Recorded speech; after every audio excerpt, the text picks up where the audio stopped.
If you couldn't tell, that's the middle one. I don't know. Coming from the concrete jungle of the wood. Smell the flowers in the air, burning from the wood. Yeah, the hood patrollers watching the paper soldiers, gun smoke floating through the air like vultures, but we got culture. Be aware of the leaves and the snakes in the garden, they all vultures, but I'ma fly higher, can't get close cause I'm coming with the fire. Need no ghost to float in my own rider, walking to my house, we the empires, bro. God got me in my zone, yo. Now it's time to bring it home for sure. Very BT and all, you know. Gotta scream it, yo, we on. Place where nobody else is. All things pass away, I will not miss them. Look into the mirror, the shit was way different. Lost in my reflection, and I almost kissed it. Chilling in a place where nobody else is. All things pass away, I will not miss them. Look into the mirror, the shit was way different. Lost in my reflection, and I almost kissed it. They say we born to lose, but we built to win. See, we gotta fight it deep within. That Black Panther them, yeah, Wakanda forever. I'm down with it if it bring us together. Stay true to your heart, guarantee it get better. You part of the flock, then we gon' fly together. We gone, look for the fam. We paving the land. Stay true to our ebony, Steve Haven, Viking from dust to the max. Look for the fam. We paving the land. Stay true to our ebony, Steve Haven, Viking from dust to the Max. Take you there if you wanna. What's up? How y'all doing? Welcome to the S.O.S podcast, Random Society, the most honest hour and change of your day. Once a week, we back to you live again at this particular time on this particular day. Hey, my name is Jacques. I'm one of your hosts. I don't see the guy. I think he'll be here. Yeah, but this gentleman to my left, he here, and his name is. I am Deanna Asshole Professional. And you know it's really say professional, not professional, and we are two-thirds of the S.O.S podcast. Do straight. Two straight? What? Actually, I think I just threw up an actual gang sign. Oh shit! We live in the wrong city to put up a 3. Yeah. No good way to do it. Yeah, there's way too many 3 gangs. We got the Vice Lords, we got the BDs, we got the Breeds. Yeah, there's no safe way to do 3. There's no iteration of 3 fingers you can put up without offending somebody. Right, you gotta use 2 hands. You can't put up the first 3. You can't put up the second 3, and you can't put up the middle 3.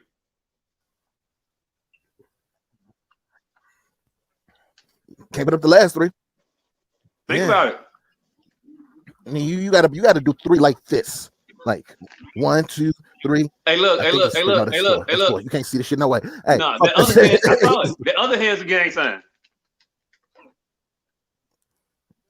Oh shit! Goddamn it. Yeah. Hey, look. Just keep your hands in your pockets. All right. Keep your hands in your pockets around this motherfucker. That is the only way to be safe around this bitch. Never know.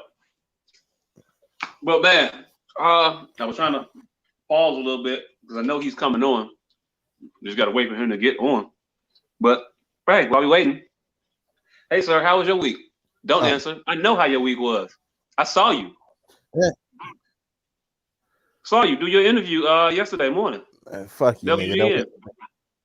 That was what's up. It was not me. That was what's up, man. I'm telling you, that's what's up. You see the thinness. I appreciate your work on the shot. You see the thinness in the mustache. Hey, look. Thinness in the mustache. I see you shaved a little bit. It's not the same. No, you didn't trim a little bit. You can't grow this. You can't grow this in a day. The weed is not the same, my nigga. Hey, trust me, you can't grow this in a day, nigga. You've been growing your shit for 1.5 years, and we see where you at. Hey, look. Where's my light? What? Look at that. What we looking at? What we looking at? Nah. You're looking at growth. You're looking at growth and development. Damn. Wait. Hold on. Wait a minute. Yeah. You're looking at. That's more gang you're looking at growth. You looking at too many gang potholes in this motherfucker. Yeah. Too many gang that potholes. is in the city. But you're looking at a filling in of the hair on the chin side and the right side coming in too. If you ain't noticed, I got some buds over on this side percolating. So yeah, I'm out here. Nah, nigga. Doing the damn thing. Come up with this planet ass pot looking like some planet ass collard greens after 2 weeks. Nah, nigga, that don't count, nigga. Hey, look. Nah. Count for me, damn it. This is the hairiest I've ever been in my life. Nah, nigga, that ain't nothing. You ain't there yet, my nigga. I'm there already. My week has been all right. I'm processing how to deal with less and less stupid shit. It's been good.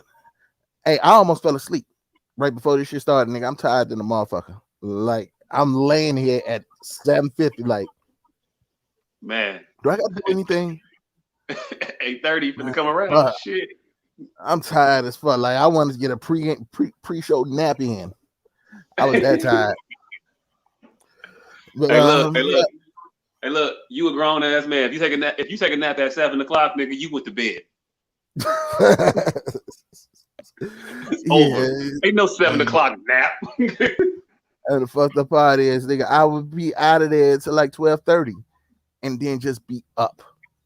Whole rest of the night fucked up, looking at the clock like, damn, it's gonna be 6 o'clock in 2 hours. Right, like, all right, so it's 5:38. If I go to sleep at 5:42, I get 2 hours and 18 minutes of sleep in before I gotta wake the kid up at 8 o'clock. Like, nigga. And they calculate like a motherfucker. I definitely done those math calculations. Like, look, it is what it is. I also find myself bargaining like a motherfucker with myself. It's always, I always need less sleep than what I calculate. Like, depending on what I'm watching, it'd be like, man, Joe, yeah, it's 3:58 right now. Got to get up at 7.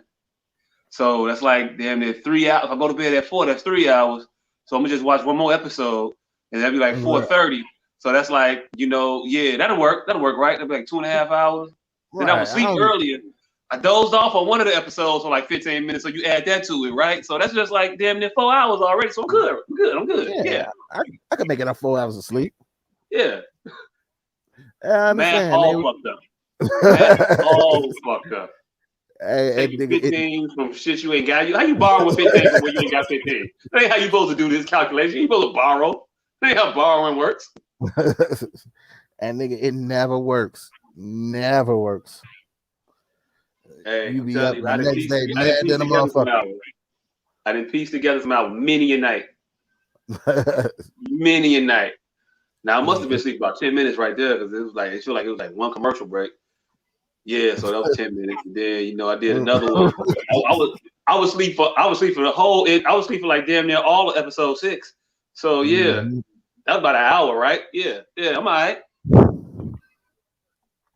Next then I'll rewind episode 6 and watch the entirety of that because I fell asleep on that motherfucker. Right. Let me go back to episode 6 and see what the fuck I missed. Oh, hey, look, ain't nothing worse than seeing some dope shit in the attraction of the shit. Yeah, previously on, it was dope. And you like, wait, what? They did what? Right. They shot her? Where they shoot her? Oh shit! You hate that shit. Like, yeah, dead? What the fuck did this happen? Dead. Hey, look, but I have been getting better though because I watched Jack Ryan like that. That's the last show I binged, and I was perfectly okay missing some deaths. Like I ain't watched Jack Ryan yet. Hey, look, it's good, but it ain't that good. It's not necessarily good, but it's good enough to watch. Hey, look, once you stream everything else on the internet, then you like, man, all right, Jack Ryan, let me get Jack Ryan to try. Like, there's nothing else. I'm waiting on Michael B. Jordan. I'm waiting on Michael B. Jordan movie to come out tomorrow. That's tomorrow? The 30th. Oh, it's a Friday, yeah. Hey, look. Tomorrow. Hey, that's basically tomorrow. Nothing that comes out on Friday do I wait for Friday the real Friday to get here to watch it. I'm watching this shit when you upload it. See, but Netflix be on that bullshit, and they don't put their shit up there at exactly 12 o'clock our time. No, they don't, and that you gotta wait. You gotta wait. That's when I'll fall asleep and wake back up again at about like 1:30, 1:45. Watch the whole Falcon and Winter Soldier episode, and then just be up. You know, prime time for Beverly Hillbillies or the Carol Burnett show. I was watching that shit. That shit was dope. I forgot how much I used to like the Carol Burnett show. I ain't that mad at Carol Burnett. I ain't mad at that. I'm less mad at you watching Carol Burnett than you watching Beverly Hillbillies. Hey look, is this because it was a black and white? Yeah, probably. Hey, you want to hear something funny? Beverly Hillbillies did more shows in color than black and white. By a lot. But all my Beverly Hillbilly memories, black and white. It's in black and white. Yeah. I don't recall. I don't recall that shit being in color. Hey, look, I was like, it'd be vague shit like, oh yeah, Jethro's shirt was red. Like the fuck? It's like fucking Wanda Vision, just that one red shirt and everything else black and white. Everything else black and white. But nah, in the colors, you see all the colors and shit. You like, damn, Donna Douglas is kind of nice. With a little color in the cheeks. Ellie Mae. Ellie Mae is nice. She's up there with Jeannie and Suzanne Summers, who I really don't put over Janet, but I get the consensus. Okay, cool. But she definitely up there with I Dream of Jeannie. Barbara Eden, she up there with Barbara Eden. But as long as you recognize who was the number one white girl in the history of white girls. If you say Topanga, I'm gonna smack the shit out you. Of course it is. Man, if I had a smack button, I would hit it. If I had a smack button. Wait a minute. We have an entry. We have a late entry. Who's that guy? It's what's his name? Oh, wait. No, he's not here yet. Hold on. He came out too early. Made the interest too early. Yeah. But yeah. Oh, hold on. Let me plug this shit real quick. Real One Stay Solid. Shout out to my cuz. My cuz got some shits. Check out realonesstaysolid.com. They got some dope shirts, dope hoodies. That's the same. That was the hoodies you was wearing earlier, right? Yeah. Yeah, the white and black one and the red one and shit. Yeah, and the white and black and white and red one and little ones got Real One Stay Solid. No, solid. Like a rock solid, like a rock. S-O-L-I-D. Yes, Real One's also Stay Silent, but hey, look, Real One Stay Silent too, though. But you know, yeah. But solid is you know also necessary. Yes. Thank you, producer, for putting that in there real quick. Hey, nigga, where in the fuck is you at, nigga? Technically, he's not here yet. Yeah, technically, he's not here. But yeah. But yeah, nigga, my week has been cutting down on bullshit. Oh, guess who's gonna be back out in these streets again? The return of my second job.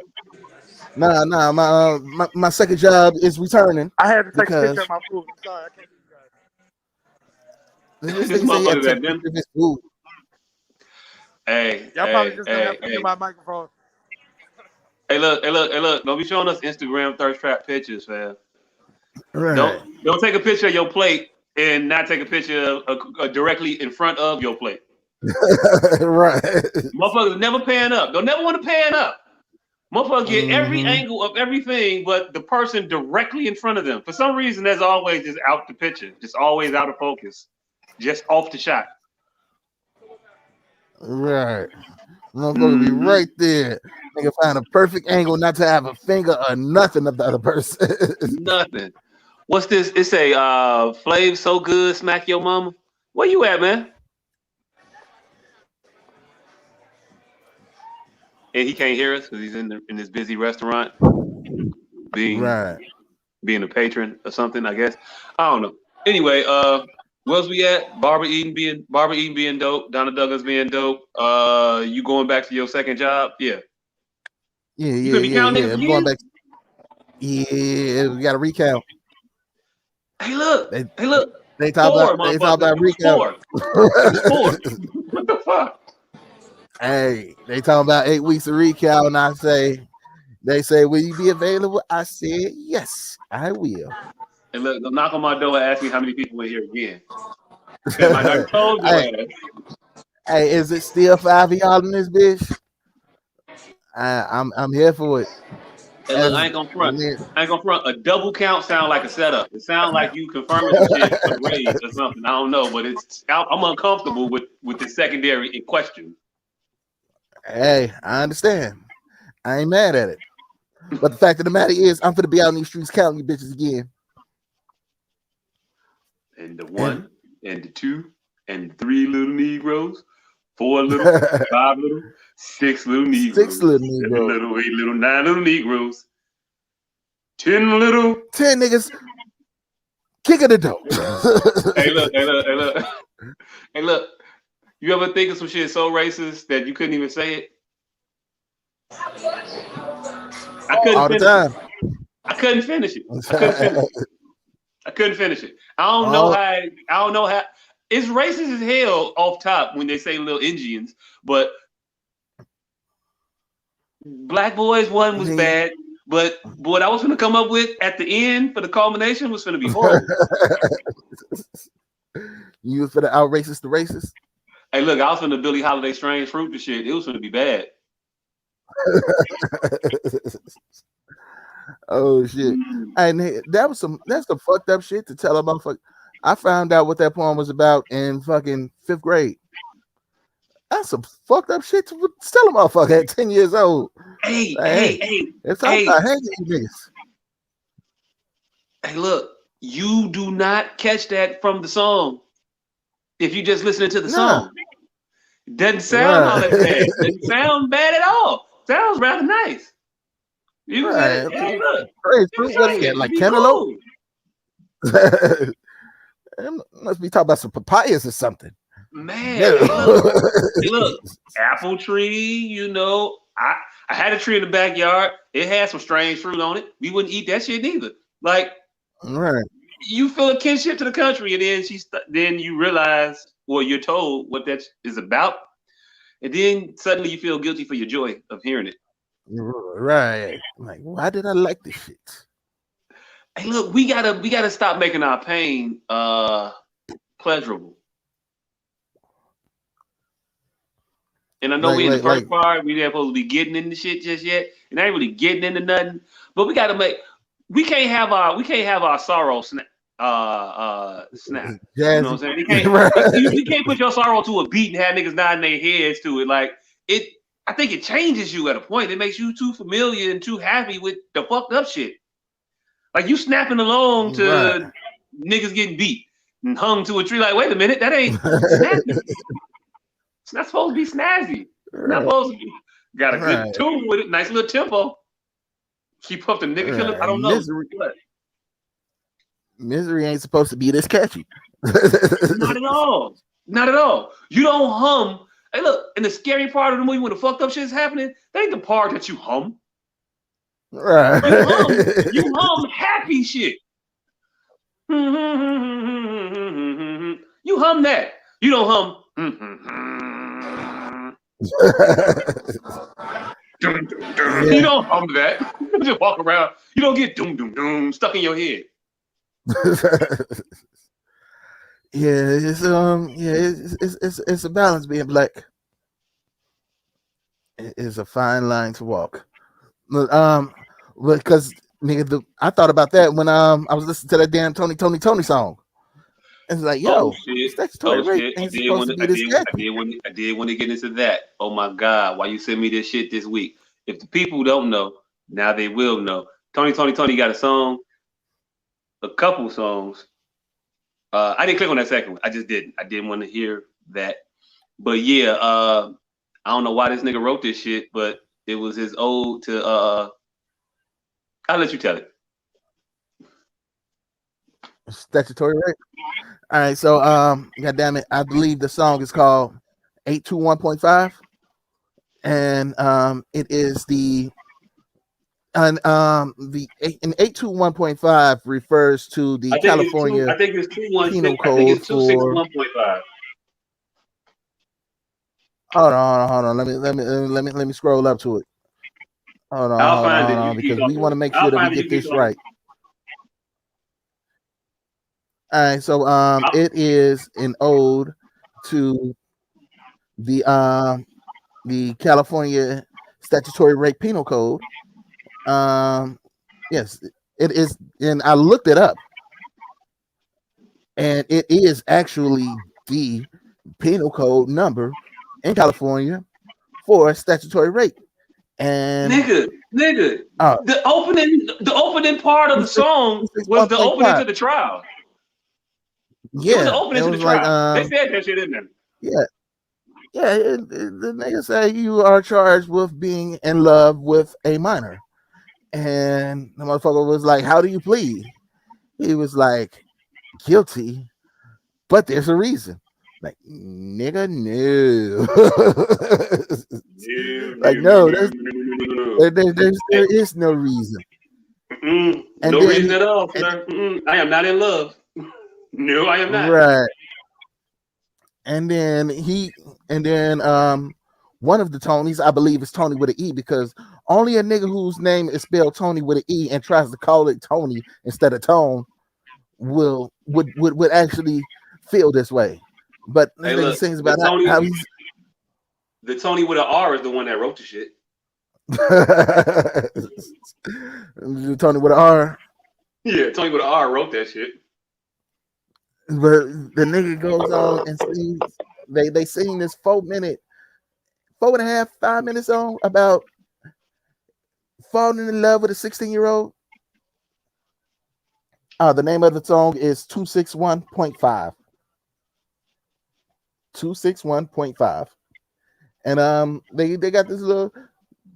It's a song about about being in love with a 16-year-old, and then. Like, yo, the nigga said, I didn't know that she was 21 minus 5. Like, 21 minus 5, nigga? Hey, look. 5? The nigga said 21 minus 6. And, 21 minus 6. And that didn't make it better. Because that's not a hard math problem, fam.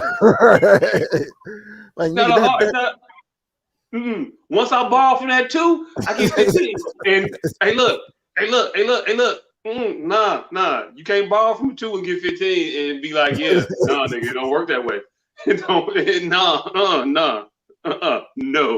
No, motherfucker, no. No. And the nigga made it a lyric because it was catchy. I don't know why we make songs out of shit that shouldn't be made songs. You're not supposed to nod your head to a motherfucker talking about, I ain't know she was 15. But I mean, once I found out, now that I know that she's 15, I mean, we here now. I mean, we already here, so I might as well. Wait, no. Nah, my nigga. There's no might as well because you found out that she was 21 minus 6. You can't might as well that. Like, and the whole song is these motherfuckers might as well, she don't look 15. Nigga, she's wearing a backpack. What are we doing here? She got barrettes in her hair, my nigga. No, you gotta let that one go. She's wearing barrettes non-ironically. And this is yet another ode to statutory rape that has been it's a lot more common in R&B than it should be. Hey, look, at no point did I think this was of them. 1, 2. This got to be the worst statutory rape song I've ever heard, and I've heard Music Soul Child. Yeah, Music Soul Child, New Edition, BBD. Hey, look, all of them. Hey, look, New Edition. I'm just thinking they talking about them. I would hope they talking about them and they reminiscing to when they were backstage and they were underage. Hey, I want to do the wild thing. Like, I don't think they were saying that the girls were underage. I would hope that's not what they were saying. But no. See, that's the BBD one. There's also Any Heartbreak, where Ralph Tresvant talks about having a young girl heartbreak. I didn't know she was only 14. It was a young girl heartbreak. Hey, look. That's because he was 16. No, nigga, not a fucking not on the Any Heartbreak album. Not saying Boys to Men. Talking about the time when he was 16, didn't know she was 14, and she couldn't go to homecoming with him. I don't know. I'm only gonna fight so hard because I don't want to get a record of defending pedophilia. I have such a staunch background as being so summarily against it. So I'm gonna just stop talking. But yeah, I'm gonna just support Music Soul Child because when he found out she was only 17, he said no. Yeah, he ran. Yeah, he ran away. Until the next album. Hey, look. If you bump back into this bitch and she just so happens to be 23. Nah, because the next album was next year, so 18. He back. Look. Next year was the next album, but he was writing the songs about situations that happened like 4 years apart from one another. You just catching up to what he was talking about in his life. She said music and Mace. Hey, look, Mace was actually going to school. Nah, Mace wasn't going to school. Mace followed her to school. Hey, look. Niggas get locked up for shit like that. I'm not a regular nigga. Locked up for that shit. You know what I'm saying? All I'm saying is, I think when Mace came out with Harlem World, he was like 19. Yeah. I don't think he was talking about yesterday. And he might have been talking about yesterday. He didn't clarify that this was a while back. Hey, if you gonna ever revisit some shit, you better for damn sure make sure that you tell us you revisited some shit from yesterday. Right, especially some shit like that. Yeah, nigga, you got a disclaimer. This was 7 years ago. Right. Yeah. 7 years ago. 7 years earlier. You gotta start your song out with 7 years earlier. That's all. This the first. Hey, look. That could be one of the coldest open lines of a song, depending on how you know. Yeah, it's easy to slide it in. 7 years ago, don't you know? Mace was 18 when Harlem World dropped? Yeah. Damn. Yeah. I've been saying y'all been unfairly giving him this pedophile moniker. I know he ain't been doing that shit. No, he still earns the pedophile moniker. However, that is a great album for an 18-year-old to make. Hey, look. Dare I say the best album an 18-year-old ever made? Especially considering, I think DMX album came out the next year. So yep, that means no. It was maybe it might have been 2 years. I can't remember. It was a long time ago. I drink a lot. It might have been 2 years. Because if the nigga that wrote that niggas done started something. Hey, look, I don't like you being wrong. Don't correct yourself. You just go with it. Hey, look, when he wrote the song, he was 18. Nah, nigga. 22-year-old nigga following the kid's school. That's a whole different problem. Hey, look. Was he in a van? Because He wasn't in no van. If he wasn't in no van, then he probably wasn't trying to do nothing. Again, y'all keep putting me in this position that I don't want to be in. I don't want to defend these motherfuckers. I don't want to defend these motherfuckers. I want to have my record be impeccable. You want to be staunchly anti-pedophile? Yeah, I want to be staunchly anti-pedophile, and I want that record to remain unblemished, except for like Marvin Gaye and every nigga in the 70s. But hey, look, it was a different time then. I'm willing to excuse all mutually agreed upon interactions with motherfuckers predating 73. So before 73. 73. That's your cutoff here for pedophilia. Hey, look, that's my. Hey, look, not my. But it's like certain kinds. Like you can't be like Mr. Seeley pedophilic. but you know, if Marvin wouldn't ask her mama if she could go, and her mama said yeah, and she wanted to go, you know, at 15 and 19, you know, 72. I don't know. I wasn't alive then. I don't know how to judge that shit. I don't know. I'm just saying, I was alive in 93, damn it. And it was wrong then. What the fuck? From then on, I knew. Nah, that shit don't sit right. But yeah, how do we get there? Oh, Tony. Yeah, you sending that shit and ruining R&B. No, I didn't send the shit. The nigga down there sent the shit. Oh shit, yeah, it was him. Yeah, that was him. Yeah. I don't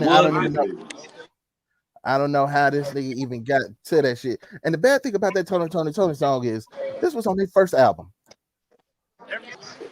So apparently some A&R decided that this was the proper way for them to introduce themselves to the world. Hey, look. I don't know when they did that shit. I don't know why they did that shit. I don't know if we should cancel Tony and all the fruit from that tree. I don't know. Lucy Pearl was kind of dope. Yeah, that's what do we do with this? There's a lot of branches in that Tony tree. It's a couple. But I don't know. I don't know if Tony is entrenched enough for me to not be able to cancel. And you would have to find a different song every year for your anniversary. Hey, look, I don't play that motherfucker no way. You don't? Sure. No. I thought that was everybody's go-to. No. Oh, and then we got whatever you want. Girl, you know what I can provide. Hey, look, if I can still get Babyface in After 7, then I think I could lose Tony. Yeah, I mean, now if you told me Mint Condition was into some shit, might be a little bit more awkward. I don't know. All right, so yeah, I guess we can't take away Babyface and After 7, because if that's the case, then you would have to take away everybody that R. Kelly worked with, and right, that's a lot. That's a lot, and I'm not willing to do that. But you know, the source material we could just go ahead and get rid of. Hey, look, I don't know. Can I just cancel Tone and Tony? Nah, because you're gonna try to make it be the two niggas that's not Raphael Sadiq. Hey, look, pretty much. Like, do we know what part of that song he wrote? Because there was a couple writers' credits on that. So I don't know exactly what part of it was his, or was he just helping with the harmonies? Nah, nigga, I'm pretty sure he put pen and paper on that song. Hey, look, pen and paper, yeah, but did he like he just put a the there as opposed to, you know, just going right into it? Before you go right into the statutory rape, hit him with an and a the, and then lead into it there. It finishes the stanza off, more completely. Hey, look, you can't celebrate your anniversary without Tony. Tell me one anniversary you celebrated with Tony. Don't worry, I'll wait. I was there for all of them. Were you? Hey, look, I better have been. You sure you ain't dipped out for one? I better have been. What I say? I'm just saying. Hey, people just say a lot of stuff that they really don't think about. We don't play that song. Maybe we don't play any songs for our anniversary. Maybe we should listen to it by ourselves. Hey, look. If she's sitting out here listening to anniversary song by herself, we got bigger issues to fry. And we got some issues to fry. There was a couple things this week that I was just like, yep, I see it. I see it. She is out to get me. For real. Today, we sitting here, right? We were discussing, I think it might have been either today or yesterday, we were discussing the increase in lumber prices. I think it was yesterday because she was trying to get the deck built. And I said, hey, look, increase in lumber prices is making deck building, a little bit more costly than normal. Perhaps we wait a little bit. And so we started discussing the origins of possible price increases. I said one thing, she said a different thing. Then I saw a video today that said the reason that lumber prices are so high right now. And I said, let me click on that. This motherfucker, the first 2-3 minutes of the video was talking about how wrong she was. She didn't hear none of that. Then the next minute and a half was about how wrong I was. She heard all of that shit. It clicked in. I didn't even think she was paying attention. She was like, see, told you. Did you miss the whole part 2 minutes ago when he was talking about how wrong you were? You was sitting, you ain't say a word. But that's that selective hearing.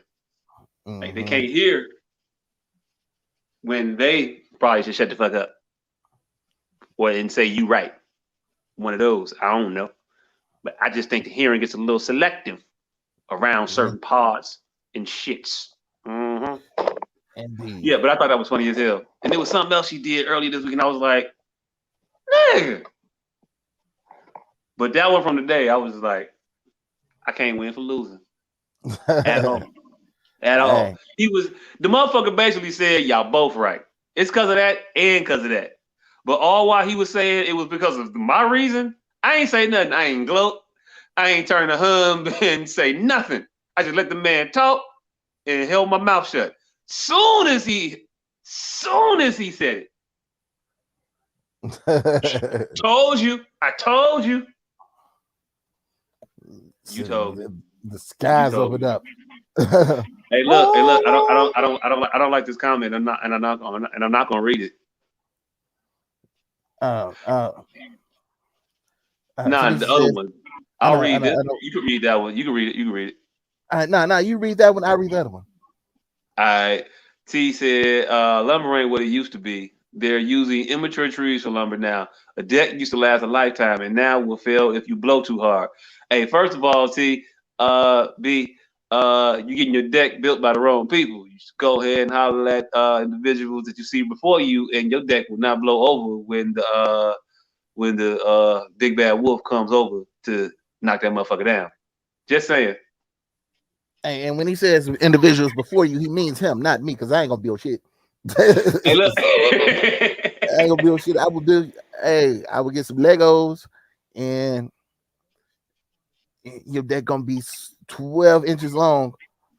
Straight to the motherfucker, though. Hey, look, perfectly straight. You ain't gonna want to stand on it. And then the producer says, renovate the bedroom, then, nigga. This lumber costs too goddamn much. First of all, do some non-lumber shit, nigga. Non-lumber. First of all, I thought I already brought enough wood to that particular area of the house, and I be doing work. I'm saying, it's a good one. It's a good one. Hey. That's a I got a couple of them. That's a good one. But yeah, nigga, renovate the bedroom, nigga. Nigga, fuck you. And okay, yeah, I'll do it. Yes. Pick a paint color. How about that? So you got to flip it on. Pick a paint color. Pick a paint color. Buy myself another 8 years. Yeah, because definitely won't decide on the color. I got 2 big dumbass paint splashes right now on the wall behind the TV. Ask me when I put them motherfuckers on the wall. The marks was there before the TV. Hey, look, the marks was up there before the television was hung up there on the wall. It was. I hung the TV over this. I was like, well, this is a good spot to hang the TV. I ain't gonna just waste it down. I mean, we moved the bed over here, so I'm not gonna put the TV right here. I'm not gonna keep looking at the TV sideways. You know what? I can't hate a TV that's off to the side of the bed. That shit is the most ridiculously infuriating thing I've ever seen in my life. How the fuck would you just lay? You don't commit to just lay on one side forever? Yeah. How? See, that way, when you're ready to go to sleep, you can just turn over, TV still on, go to sleep peacefully. Nah, I need to be able to turn. I need to be able to lay on my side, either side, and still be able to look at the TV. Nah. I can't. And then no. I mean, you want to lay on your left shoulder your whole life to watch TV? I do, and actually, I do have to lay on my left shoulder to watch TV. I do, and then the right shoulder is for sleeping. If you don't put that motherfucker in front of the bed so you can lay on your back and watch TV. See, because then you got to sit up. I'm not. You ain't got to sit up. You can lay down and watch TV. You got to put the TV up. You got to hang that motherfucker higher than the bed. You can't be on the dresser tray. Hey, look, I don't know. I don't think nobody ever wants to hear this conversation either. I don't know. Hey, but that does bring up a good point. People who sleep without the TV on, fucking psychopaths. Every single one of them. Hey, look. Present company included. Just because you can't see her, don't make her no less crazy, though.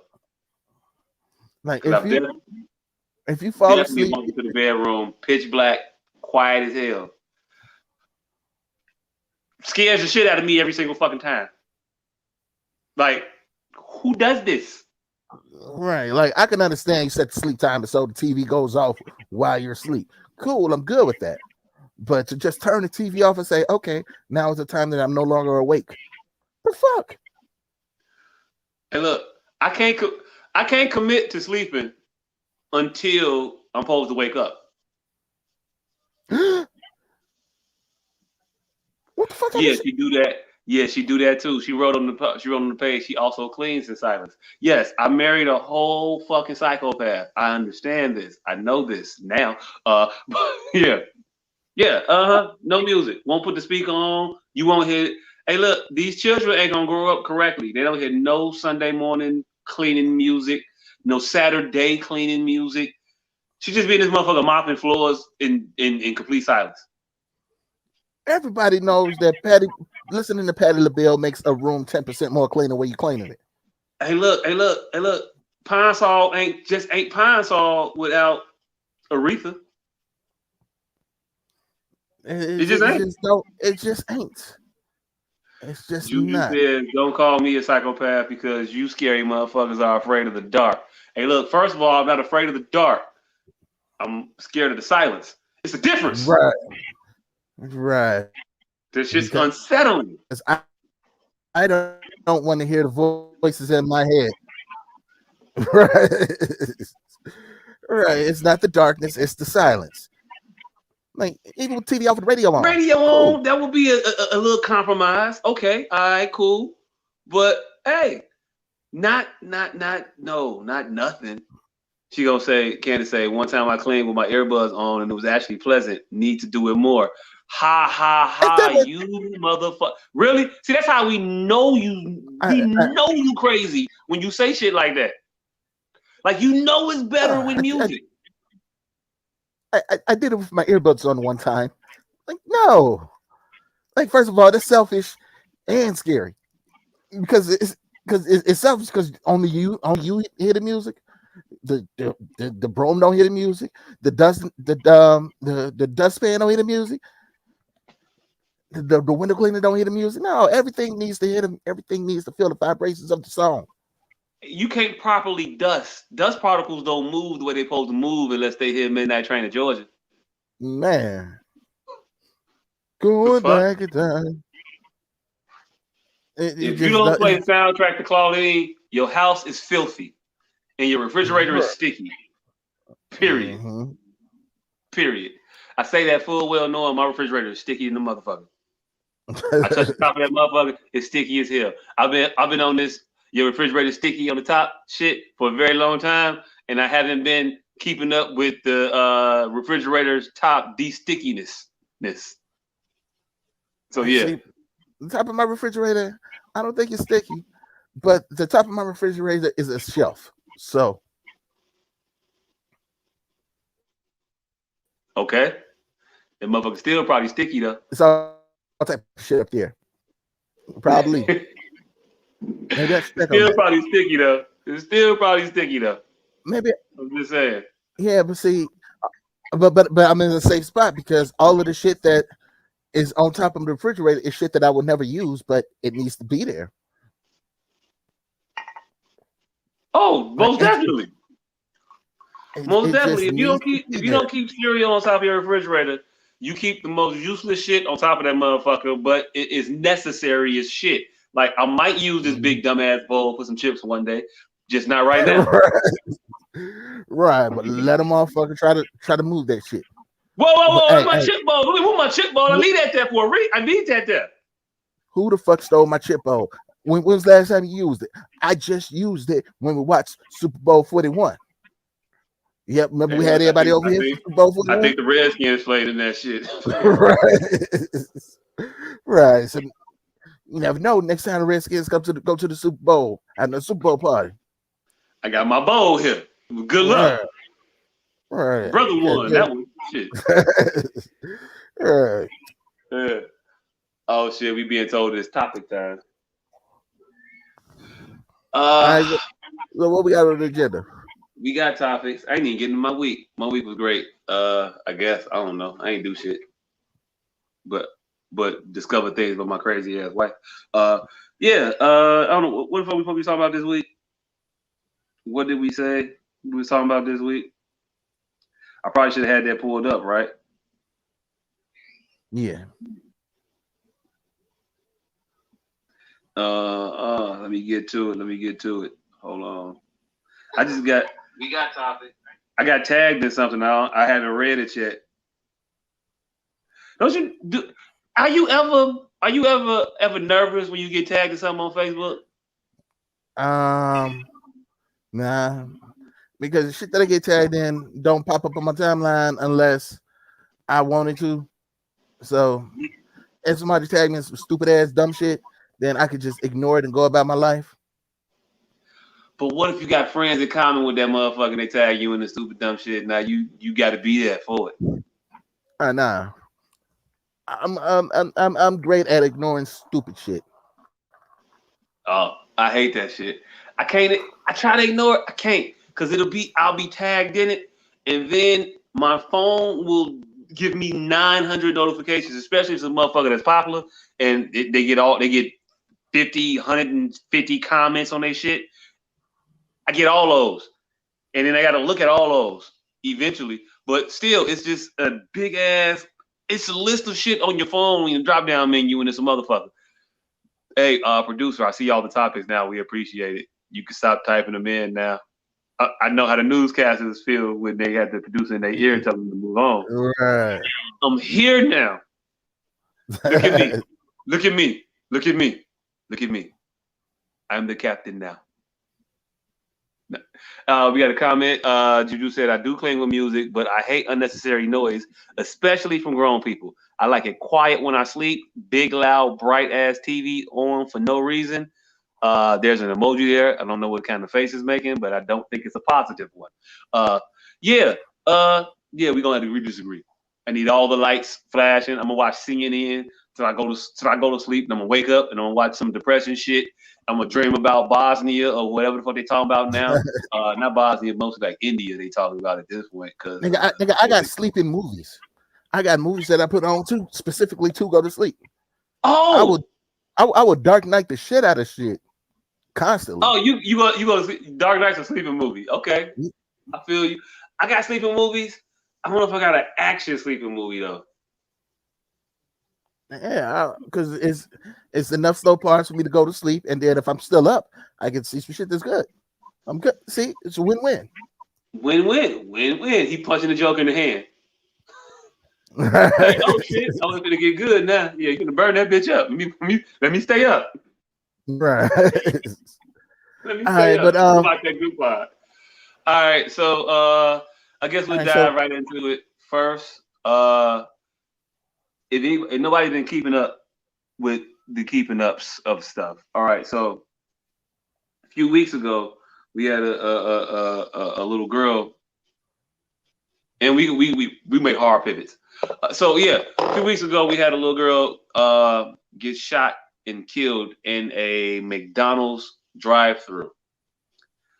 And earlier this week, her father did a radio show interview with what the fuck is that show? The Morning Show? It's GCI. I was trying to think of that show name. The Morning Show.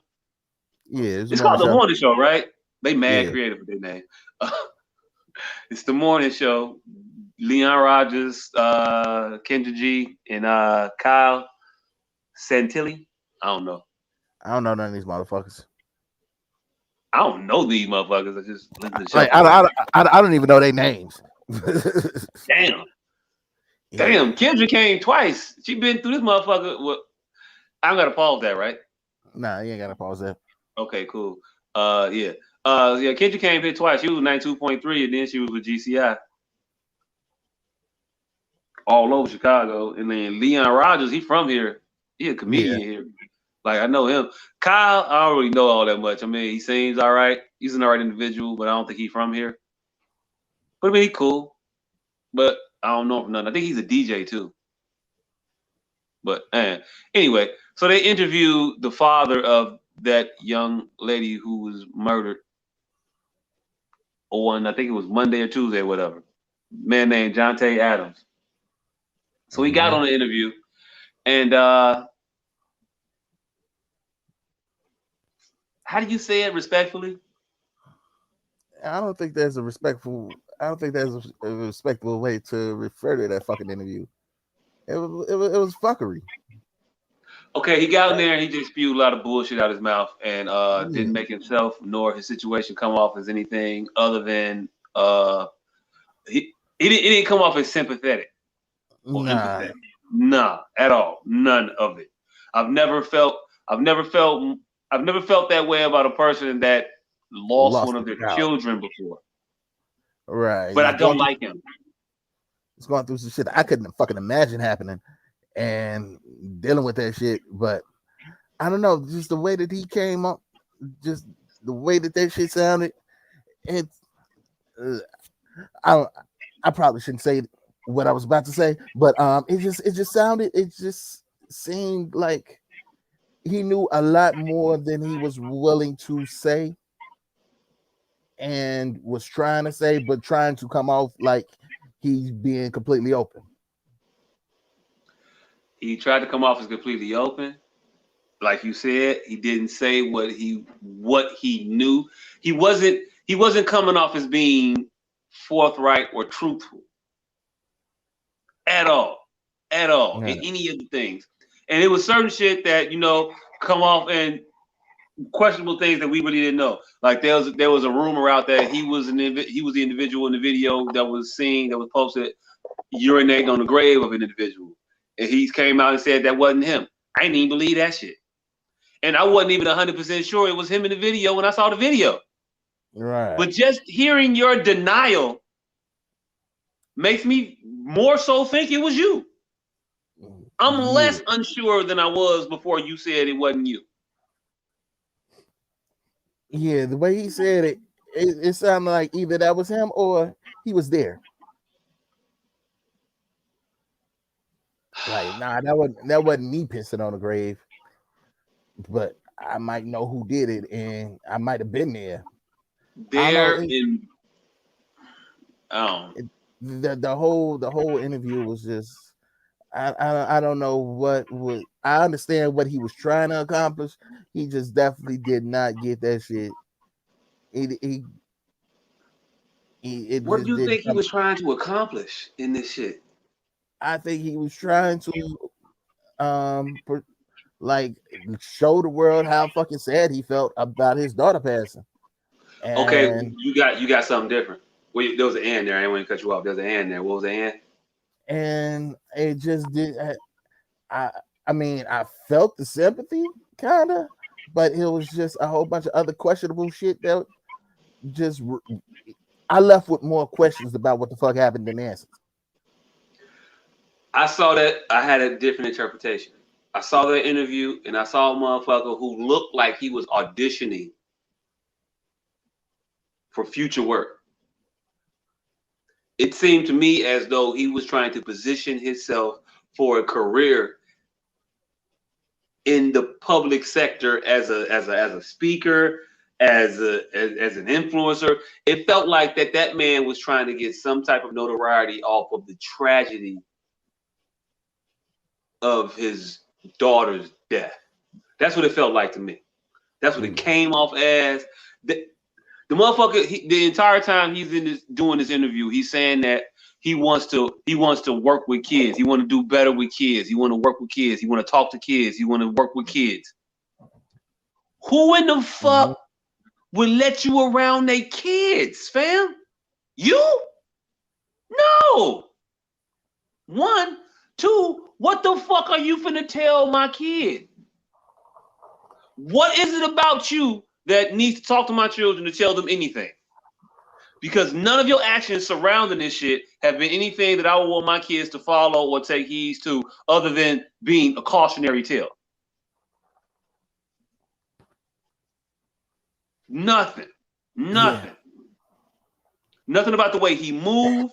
Nothing about the way he behaves in that interview. Nothing about the way that he doesn't understand that his actions directly led to his situation, and him being so dense as to not see that and be like, man, I would change some things about my actions, the way I live my life and the things that I decided to do. You can't even see that. Hindsight can't even be perfect for this motherfucker. And that's the motherfucker I'm supposed to be like, yeah, I'm going to let him talk to my... No. No. I see that. Yeah, I felt like a lot of there was a lot of denial about him, about the shit that he did leading up to that shit. Motherfucker said, I didn't do nothing today. I ain't do nothing that day. Since when the shit gotta come? Since when your shit gotta catch up with you on the day it happens? True indeed. Anywhere, anytime, nigga. You know you got this shit out here, but you gonna act stupid and dumb and dance around shit with motherfucker.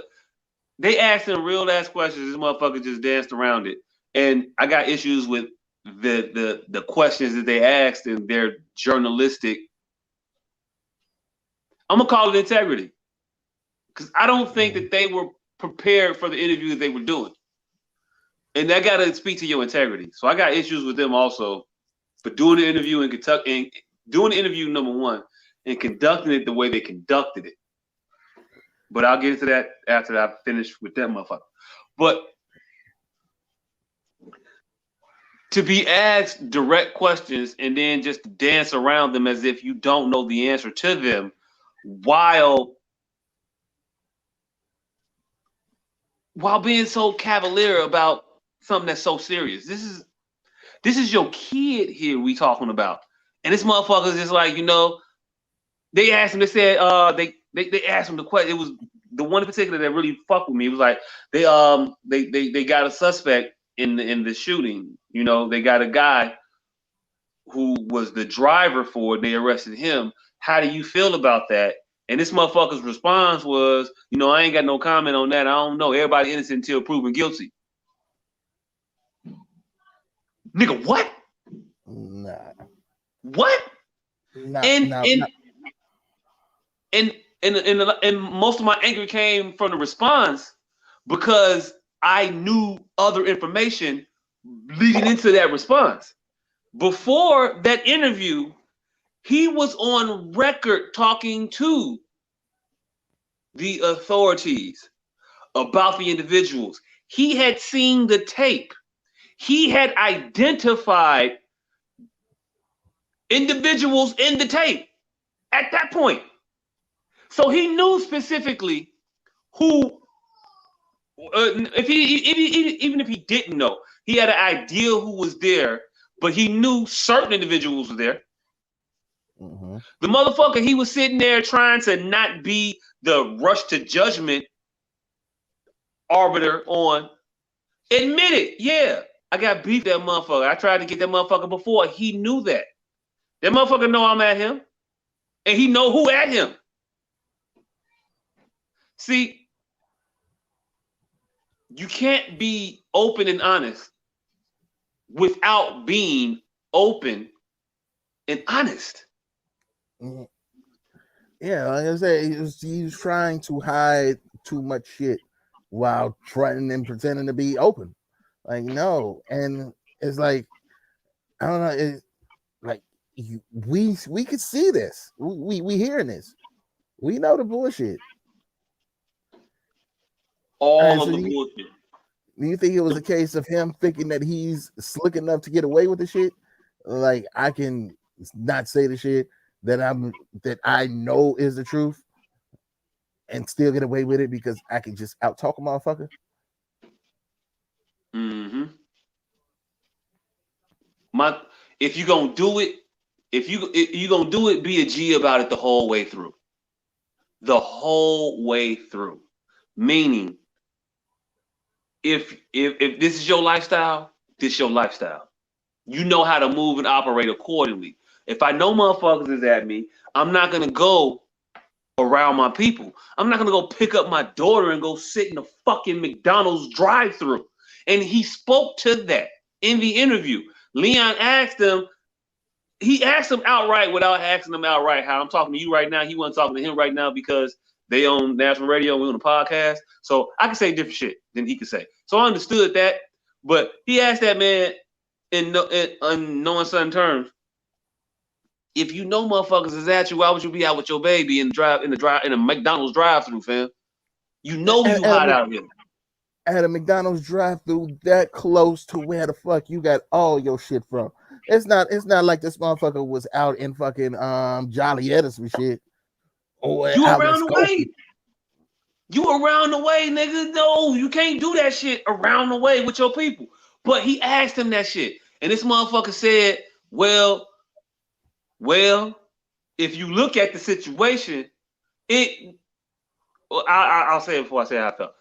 He said, if you look at it, well, what happened was if they was trying to get me, they put more drop. They put no bullet holes on the side of my car. They put all the bullet holes on the side on my baby side.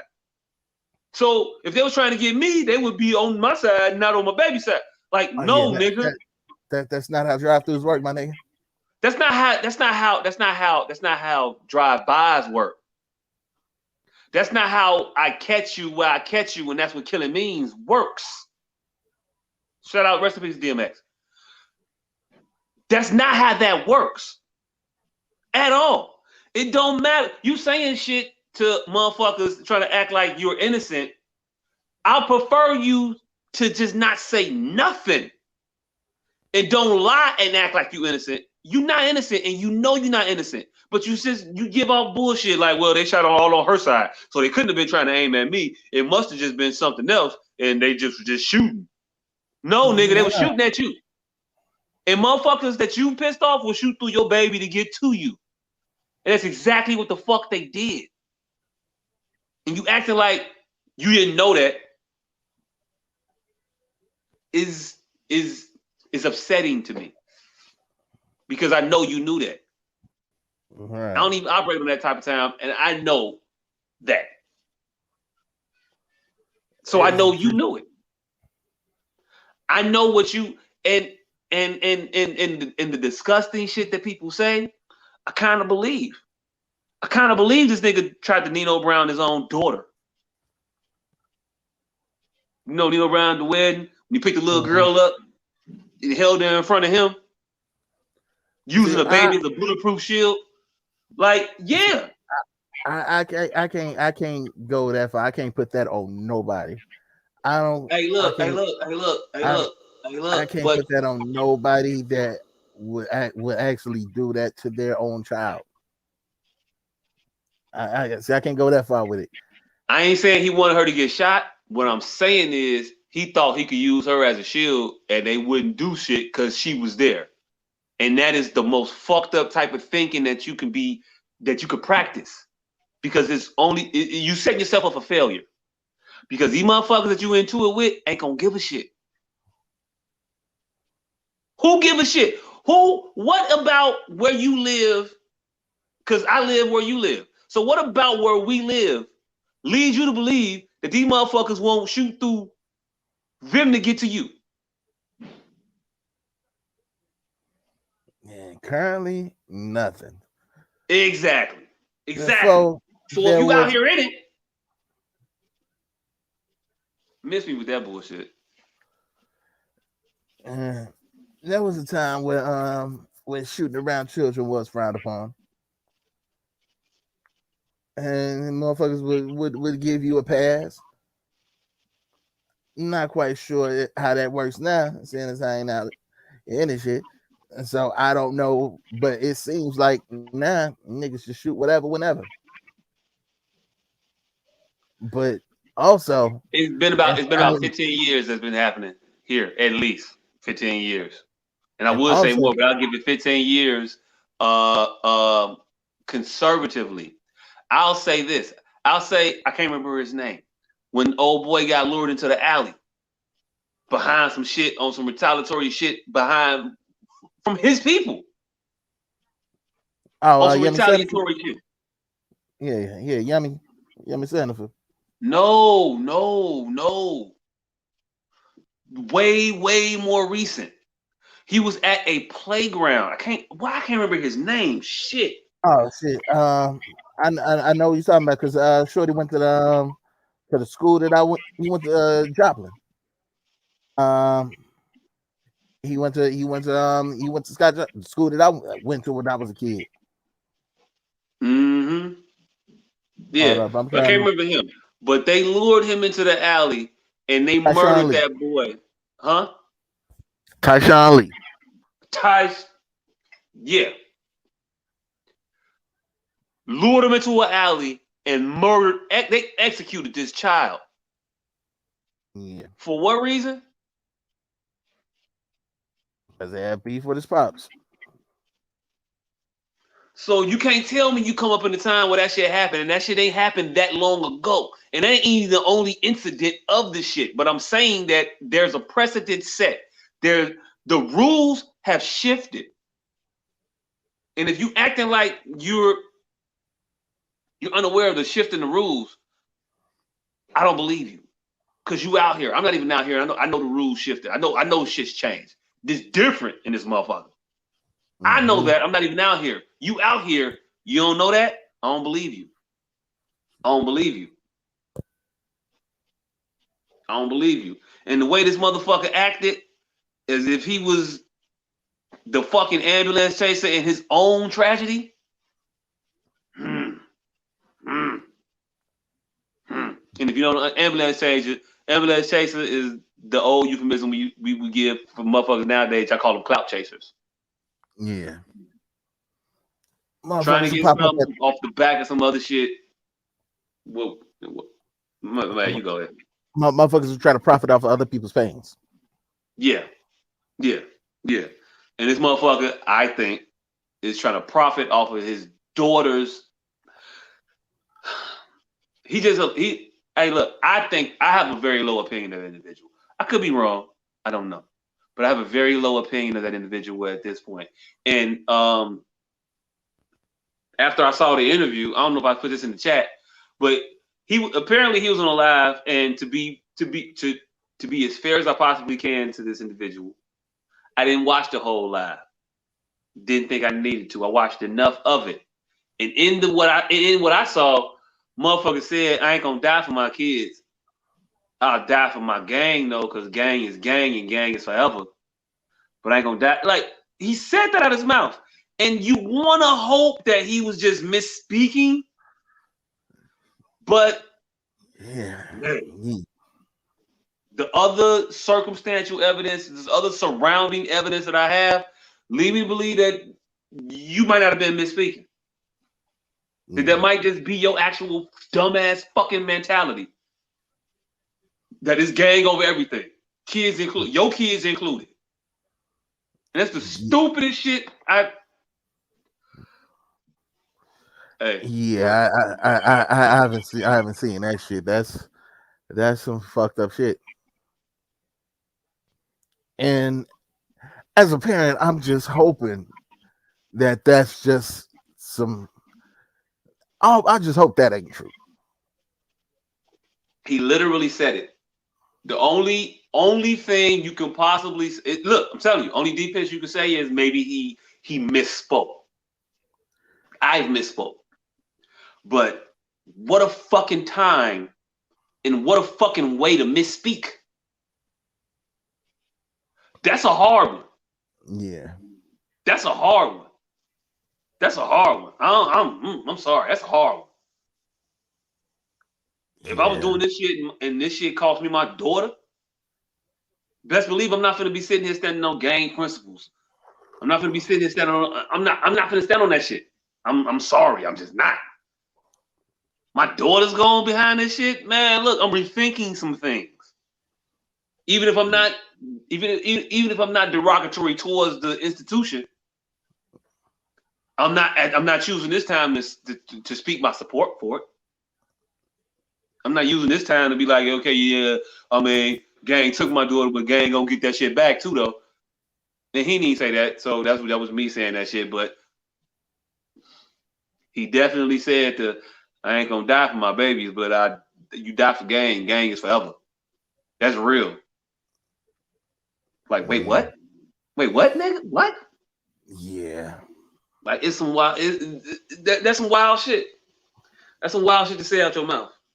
And hey, look, it's cause of the circumstantial and the surrounding and supporting evidence that I'm at the point where I'm cool with all of the slanderous shit that I'm saying about this motherfucker. Given his tragedy, given his situation, still, I don't think that nigga shit. Yeah. I don't feel good about him. I think he knew, and it's gonna be hard to convince me otherwise. It really is. That motherfucker said you out here riding the car. That motherfucker, he gonna sit up here and say out his mouth that car was new. That car was so new, I ain't even had no place on that motherfucker. Nobody knew I had that car. And then in the same interview, say, man, I was a good father. I can't tell you how many. I got videos on my Facebook right now in that car. Me teaching my daughter how to drive, riding around with her in that car. But the car's so new, nobody know you in it. But you making fucking Facebook videos in the car. They don't know it yet. Yeah, especially when you on Facebook talking about how I know where you live now and all this other shit. Like, yeah, the niggas you got beef with either on your Facebook page or know somebody that's on your Facebook page. So if they know enough to know that shit, I'm pretty sure they know enough to have seen you with that car. You know what that nigga said? He said, when I said that on my Facebook page, I was joking. That was a joke. That wasn't real. I was joking about it. I was joking about ops being at me and knowing where I live now. I was joking. He's saying this after the fact. After the fact. Like the shit's a joke. Like you can joke about the shit that you in. And didn't say, you know, I was joking and I was taking shit like as a laughing matter, and it wasn't. No, he didn't say that. Motherfucker said, I'm a comedian. When he said I'm a comedian, he said I make funny. He said he didn't go as far as to say I'm a comedian. He went as far as to say I make funny videos on social media. Or some shit like that, he said. I make funny videos on social media. Why would y'all do that?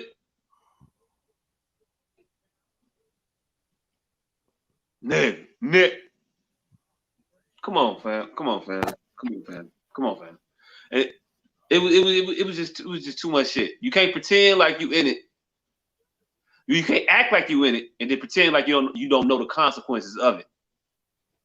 And then we supposed to shoot you some bail like, well, he suffered a tragedy. And no, fuck him and fuck motherfuckers who think like him. Because y'all out here getting your people fucked up because you flaw. And nobody got the balls to tell you that shit. You flaw. You a flawed individual. You fucked up. You a piece of shit. That's just it. That's just all. Ain't no secondary words after that. Piece of shit. Mm-hmm. Yeah, shit is it's fucked up. Like he definitely should not. Somebody should have just told him, hey, yo, you can't be out here talking to these motherfuckers like this. Like this ain't gonna help at all, nigga.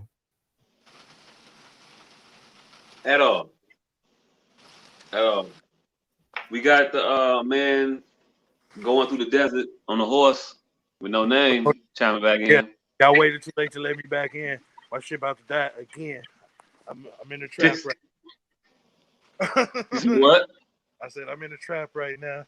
Once I get in the trap, I'll plug it back up, and then we can have a hell of a time tonight. Tonight's a great night.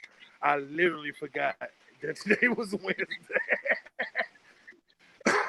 Hey, look. So you ain't hear none of the conversation we was having. No, my phone died. It kept dying when I was in the restaurant. I plugged it up and hung it up, and that's why I was hung up like that, because I was trying to get some juice. I know. I felt you didn't, cause you came in on a completely different tone than when we was on. Oh no, I heard y'all talking about that shit. Oh, I was backstage long enough to hear it, but okay. I don't know what segment of what y'all was talking about. I don't. GCI. Hey, you sound like you got Bell's palsy right now. You keep stopping. Wait, was that too? I didn't know if y'all was talking about his About who? I didn't know if y'all was talking about his GCI interview. What? We were. Y'all was talking about his GCI interview or his other Instagram post? Both of them, kinda. I was just mentioning his other Instagram post where he was talking about the whole I ain't gonna die for my babies. I die for my gang though. Yeah, he was talking about that Instagram post. That shit I didn't understand. I would love to get some more context to it, and that makes me sound like a slime ball. Like I need context to that shit. You really should need context to that shit, but that was too inane. It was too asinine for me not to have some more context. Because the brother didn't seem that asinine. He seemed like he was calculative. I ain't gonna call him intellectual, but he seemed calculative, and he understand that would have been a horrible play at the time. Hey, look, real quick. What about him makes you think that motherfucker is calculative? Nothing about him screams strategic to me. Thank you. They say, let me sit over here, baby, because I know I need to charge. I'm going to the restaurant. All right. I was just getting from the But yeah, I told you the nigga's a very generous man.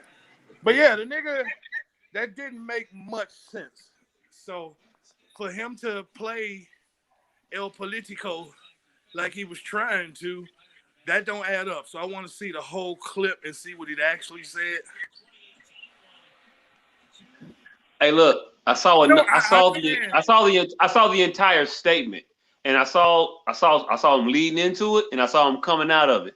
That motherfucker ain't say, "Oops, wait, nah, I ain't mean like that. I meant like this." He ain't say that. He if he misspoke.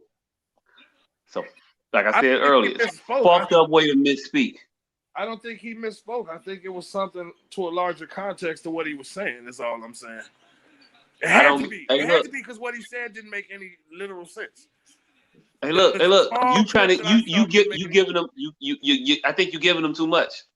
I think you're giving them too much. I could be, man. I got hope for this fucking planet. Every day this planet lets me down, but I got hope for this motherfucker still. God damn it. Mm-hmm. I don't know. Anyway, yeah, I ain't know I was that worked up about it, but I guess I am a little bit. Yeah, like at the end of the day, this nigga is going through some shit that I couldn't fucking imagine going through. So I just tend to like lend hope that maybe the fucking loss that he's going through is fucking with his judgment. But that interview seemed like he's trying to outsmart motherfuckers while being dumb, and it sounds like he's trying to pretend like he's coming clean while actually hiding everything that he possibly can, and it's obvious through the words that he was using. Mm-hmm. Very. So yeah, that's my take on it, and it's a fucking tragedy, but yeah. Yeah, I mean, I would never take away from that situation. I would never act like what's happening right now isn't a tragedy, isn't really fucked up. But I will say this: if it provides any comfort to anybody listening, they have, I believe, as of right now, they have apprehended 2 individuals that they believe have been involved with the murder of that young girl. One motherfucker who was definitely involved, because he said he was involved. And he said that motherfucker is giving up all the evidence. I don't know his name, but the motherfucker said, "Yeah, I was driving and I tried to hit that motherfucker before, and yeah, I don't fuck with him. I don't like him." So I'm confident that they getting the right motherfuckers for the crime. I'm confident, but we are talking about the police department, and we can't be confident on the shit that they do.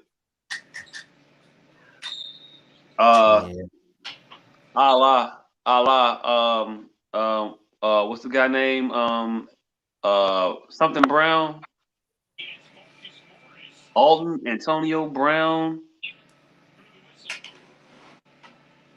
Y'all heard about the guy that got shot in I think it was North Carolina? Hell no, this shit every week.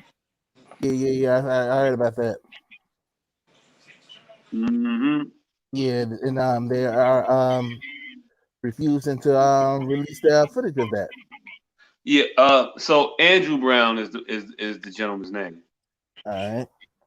If you all are unaware, I'll fill y'all in real quick. Andrew Brown. So for those watching and listening, right, real quick, Andrew Brown was an individual. The North Carolina Sheriff's Department was trying to exercise a warrant. They were there to serve the warrant. Something happened.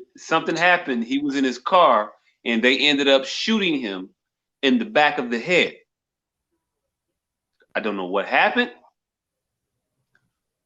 but he was shot in the back of the head as they were trying to execute a warrant. I don't know what the warrant was for, but they shot him in the back of the head. They shot him 4 times. One of the bullets went through the back of his head.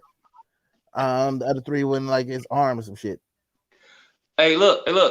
They shot a lot more than those times. Yeah. One.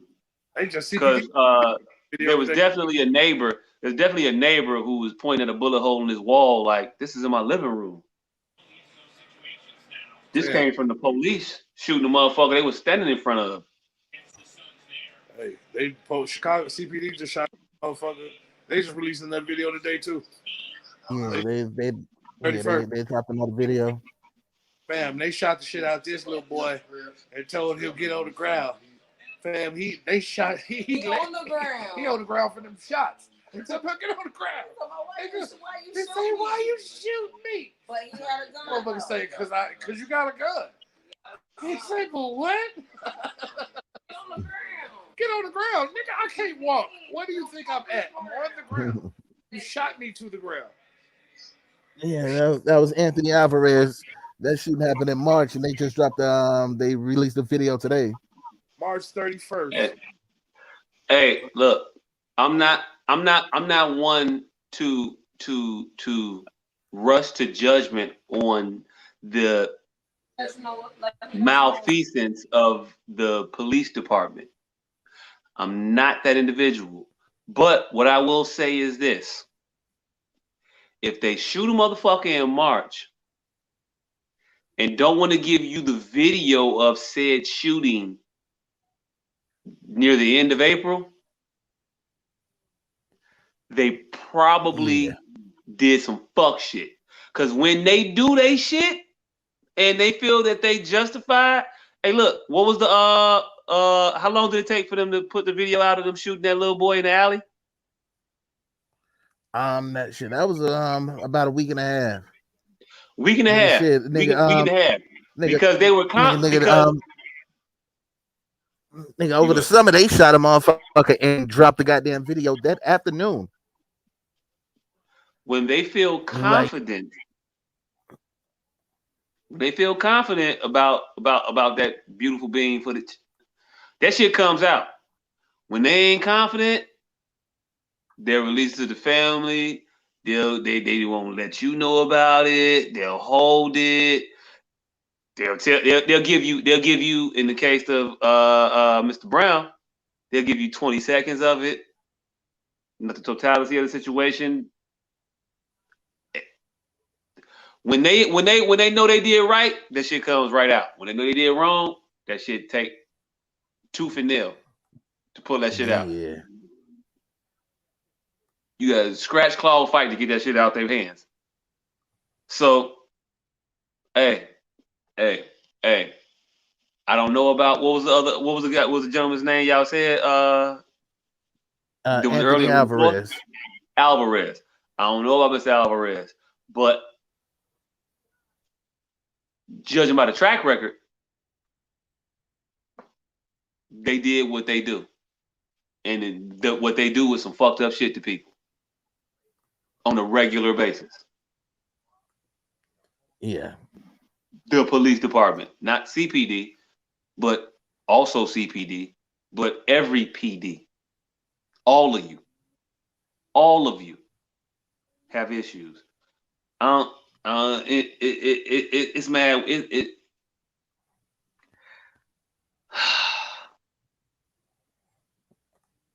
It's crazy, and I know the answer. I don't know if the answer will ever. I know the solution. I don't know if the solution will ever be enacted, or it will ever be made to be able to be enacted. As long as these motherfuckers are sitting here with what's the qualified immunity? That's a little bullshit where they can't not physically, but they can't directly be sued for their actions. As long as that shit exists, they gonna continue to do this same shit every single time. Every single time. Only thing short of holding them financially accountable that may actually impact some significant amount of change is holding the police department accountable and start to take the judgments out of the pension fund of the police department. Then I bet you these motherfuckers, I bet you that thin blue line get a lot more thin. Start. Get a lot more thin. Hey. You got to start to exercise the same tactics against them that they exercise against you. Mm-hmm. You got to start when motherfuckers couldn't catch criminals on the criminal activity. What did they start to do? Rico. They started hitting them pockets. Mm-hmm. They hitting you not with the Rico shit. The Rico shit is a fairly recent thing. They started hitting you on the pocket end of it. Tax evasion. The most crippling thing you can do to individuals is to impact their financial situation. And if you want to see any actual change happen on anything, you impact the financial situation. Motherfuckers start to get up in arms when the jobs get low, when the money get funny. You start attacking their money, these motherfucking so-called good cops that's sitting there with all this being subjected to all the issues and the malfeasance of the bad cops. You watch how quick these good cops turn that shit over when you start fucking with their exit strategy, their retirement plan, their pension fund. When that shit get a little different, that motherfucker gonna tell Bob, hey, look, you better chill the fuck out. Fuck is wrong with you? They gonna tell that bitch. They gonna tell that bitch in Minnesota. It was in Minneapolis. They gonna tell that bitch, that ain't the Beretta. That's a Beretta. That ain't a taser. Hey, whoa! What you doing? What you doing? Whoa, bitch, that's the Beretta. No, ain't a taser. They reach out and grab that shit. They will fight harder for their own self-preservation than they will for your safety and security, which is their job. But just so you know, their own self-preservation is what they will fight the hardest for. When you start to attack that, you will get the protection and the accountability that you seek. Short of that, a motherfucker, motherfuckers be mad careless when it's not theirs. If we took shit out of motherfucker, if you was working at Walmart on the forklift and you dropped the pallet and that shit came out your check, what's your over under on the amount of pallets that motherfuckers dropping? That number's gonna go down. 1. That number's definitely going down. 1. They may have to learn that lesson one time. And it's not even a direct lesson you got to learn. All you got to know is that Jonathan got his check docked for dropping that pallet. I ain't dropping no pallet. Right. And don't tell me that this shit don't exist, because in every entity in the workforce, when that pressure is put on your job, motherfuckers perform their job is to their best ability. And they make sure that other motherfuckers perform their job to their best ability because they don't want to get docked their shit. So imagine the forklift driver dropping a pallet and then the entire shift getting docked. You think that they gonna let that motherfucker wear his headphones while he driving the forklift anymore?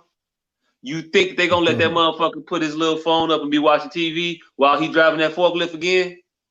Do you think that his co-workers are gonna let him be careless or lackadaisical in carrying out his duties of his job as a forklift operator if they get impacted financially also by him dropping that pallet?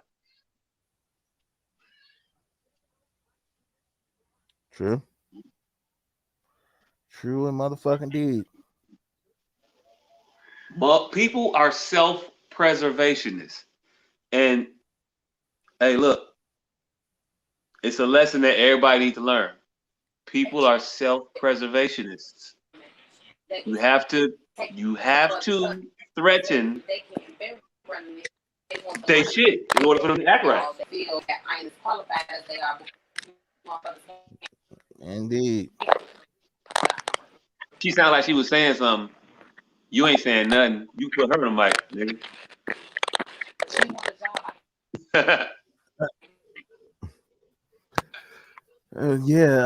Yeah. That there definitely needs to be actual accountability instead of this little bullshit that they throw out there and say, hey, look, these people are these people are being made whole. Look, they get to sue, they get money. So no problem. They're not being made whole. Their whole family is destroyed. Their whole family is down a member that they can't get back. You can't replace dad. According to these crackers, you can. According to these crackers, you put a little bit of money in the motherfucker pocket and it's all good. Because no, these motherfuckers is always saying, well, look, somebody else, whenever there's another shooting, white people are more, well, I'm not gonna say all white people, but a lot of them are more concerned about the lawsuit that the city faces other than the loss of life that just happened. Hey, look, I'm gonna tell you something else that I pondered about, that maybe we as a people need to start to think about. I think we're too adamant and steadfast in our argument or our stance that cops only kill black people. I think the more we say that, the more difficult it's going to be for shit to change. I think we need to start talking about and showing the instances in which these officers brutalize these Caucasian people. Because it happens. It happens, and it happens often. They just broke a 73-year-old white lady's arm and laughed about it. Man, hey, look, they're watching body cam footage, knowing they're being recorded. You at your desk. You sit at this desk every day. You know that camera right there. You know that camera right there. And y'all laughing at it. You hit a pop. You hit a pop. You hit a pop. Yeah, you hit a pop. Yo. These motherfuckers are sick. But I think that you're gonna get a better public outcry when you highlight that. Was she 73? 73. 73-year-old white woman with dementia shoplifted $13.43 worth of goods from a Walmart. And she had her arm broken while being accosted by the police while she was picking wildflowers. Like, let's get the whole full context of the situation. I don't know. She ain't even shoplifted. They stopped her and got the stuff from her. Attempted to shoplift. And it's not even really shoplifting. She didn't even know. She has dementia. Hey, look, she has dementia, but it's still shoplifting. But she has dementia, so I'll extend the courtesy of having a mentally incapacitating disease. Yeah, and that's what she has. So her acting accordingly is just probably not going to be a possibility for any extended periods of time because she has dementia. Again, I think if you start highlighting this shit, I think you're gonna get a lot more larger strides in police reform. I just think so. Yeah. Also, I could use a break from some of this, from seeing some of this black trauma. Yeah. I mean, let's go into the summer season with some white trauma, with some white police brutality. You know what I'm saying?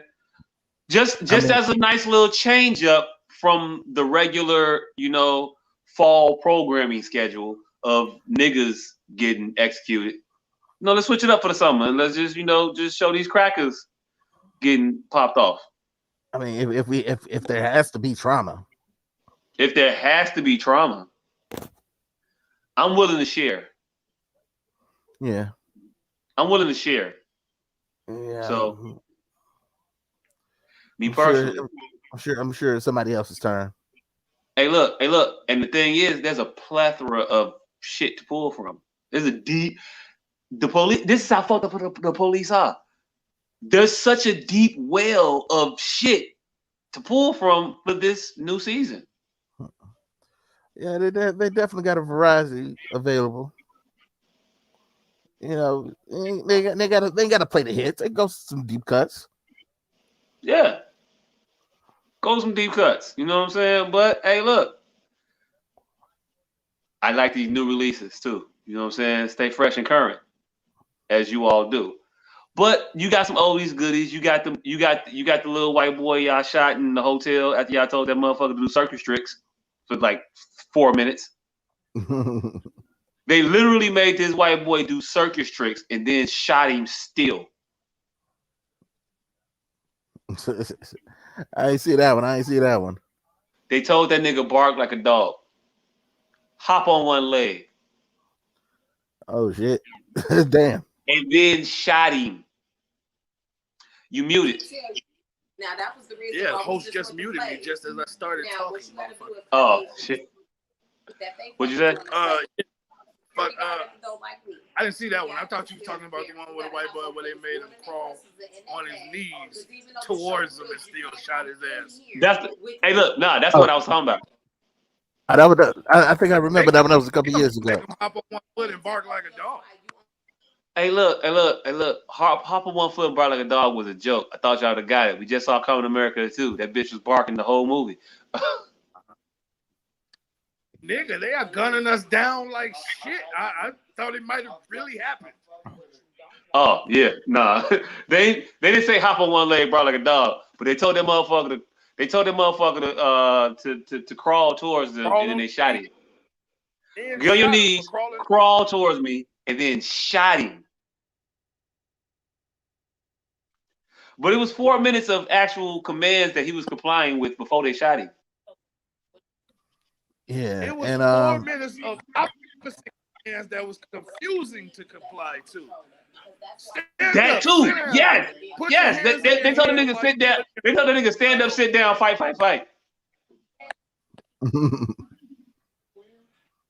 And damn, yeah, that was the most of my life, and I wasn't. You breaking up? Yeah. Hey, look, I'm not cutting you off, but you keep breaking up. That's why I keep jumping in and talking, because you're breaking up as you're talking.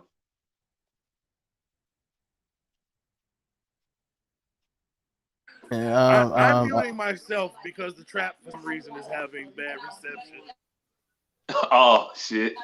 I just can't win for losing. I am on my own internet. You see this shit? Oh shit! All right, so the dude that shot that white guy, he was found not guilty, and all right, so the shooting happened in 2016. He was found not guilty in 2018, and the officer is collecting $31,000 a year tax free for the rest of his life. And might not sound like a lot to y'all, but he can do whatever he want to do and collect the $31,000. Yeah, and his attorney said that settlement was a result of him suffering from post-traumatic stress disorder due to the shooting. Him shooting. So he was so traumatized. Yes, due to him killing someone.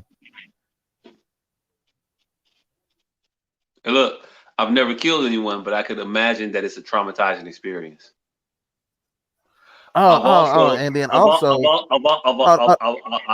also never tortured an individual, but I can also imagine that's a traumatizing experience.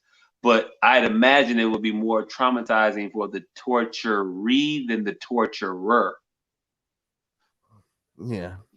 And that's what they did to that. That's what they did to that boy. That's what they did also, to that also, boy. and also, the city of Mesa set aside up to $3 million for this police officer to defend himself and pay lawsuit settlements related to the case, and that the city will give potential employers a neutral reference for him, even though he's ineligible to be hired by that city's police department again. They'll give him a neutral reference Hey, look, for real shooting quick, a crawling person. real quick. What city you live in right now? I live in Riverdale, Illinois. Okay. Gang, gang. Hey, look, real quick. Is that close to another city? Yeah, it's close to Chicago, right next door. Exactly how far away from Chicago is that? I am a good 3-minute drive. Okay, so I want people to be able to put this into to perspective here, real quick. How these cops do things and how stuff happens, right? So you can get fired, and I'll just use CPD as an example. So you can get fired from CPD for malpractice, quote unquote, because they don't do malpractice, but just fuck it up on the job. You can get fired from the CPD, right? And then you can drive 3 minutes away and put on a completely different uniform with all the rights, privileges, and duties as your previous employment, and you just 3 minutes away. So that's how much of a joke it is when people point to, well, the officer was fired. Yeah, but they're firing them in the way that allows them to be hired again as police officers. And in most instances, it's not even it's no more than a 3-minute inconvenience of jurisdiction. Meaning, he lives in Riverdale, completely different city than I live in. I live in Chicago. A Chicago officer can get fired for doing some fuck shit in Chicago, and then go to Riverdale, apply to be an officer in Riverdale, and be an officer in Riverdale, which is 3 minutes from Chicago, which is basically Chicago. So you can still essentially be a Chicago police officer, but not a Chicago police officer. Yeah. While doing fuck shit. And it's just so if you do some fucked up shit in Riverdale, you know another suburb you can go to that's mighty fucking close. You can go to Oak Lawn, you can go to Calumet, you can go to Evergreen Park, you go to a whole lot of fucking suburbs. And I don't think Chicago is unique in the I don't think Chicago is unique in the ability or the what word I'm trying to say? In the situation where it's in such close proximity to so many other cities. Right, because Dalton is literally across the street. It's not even an inconvenience for these motherfuckers to become underground legends over here by popping motherfuckers off and then going over there to the other side and 2-3 minutes away and keep the party going. Even when they tell you they're doing some shit, it's nothing. It's definitely it's not like you said, it's not even an inconvenience. It's just a matter of, all right, which one of these places am I gonna get to go fuck up next? I'm gonna cross the street. Yeah, and once you in shit is like it's like a gang. And shit, once you in, you just go to a different set. A different set, same gang signs. My badge still got 5 points on it. What? These motherfuckers is gang banging in front of us and act like they're not gang banging. And they get removed from a set and then go to a whole different set that's right there. Gangs don't even operate that way. Right. You joined the fraternity. Tell me, can a member of that fraternity violate the rules of that fraternity and then go over, 6 blocks and still be a member of that fraternity? No, not at all. Okay. Not at all. It don't work like that. And not only can they just go to a different set, They go over to a different set and damn near still had the same rank that they did at their old one. So you got popped out for popping motherfuckers. Hey, what was you over there? And you was a lieutenant. All right, you be lieutenant here. Then we bring you in as lieutenant with lieutenant's pay. Right. Like it seems like a rather fucked up situation. It definitely is. To me. Now, let me be clear, because I got into a Facebook discussion. Not even brouhaha. It wasn't even brouhaha. He ain't called me out my name. I ain't called him out his name. I just called. Well, I did call a little bit, kind of lightweight. I called him a sheep. But he was actually like I called a motherfucker out their name. You called him at least a motherfucker at least once. That's not his name. You think motherfucker be people's name, but no. Hey look. I don't think calling the motherfucker is calling the motherfucker out their name. It's an acceptable pronoun for me. It's an acceptable pronoun for most people. It depends on the pitch that you said it in your head when you typed it. Yeah, but you more so mad at the pitch, not as mad at the motherfucker. Now let me call you a bitch. Let me call you a bitch in any pitch. Right. You're gonna take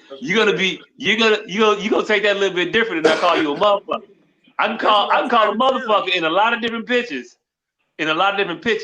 But you can't call a motherfucker a bitch in no pitch.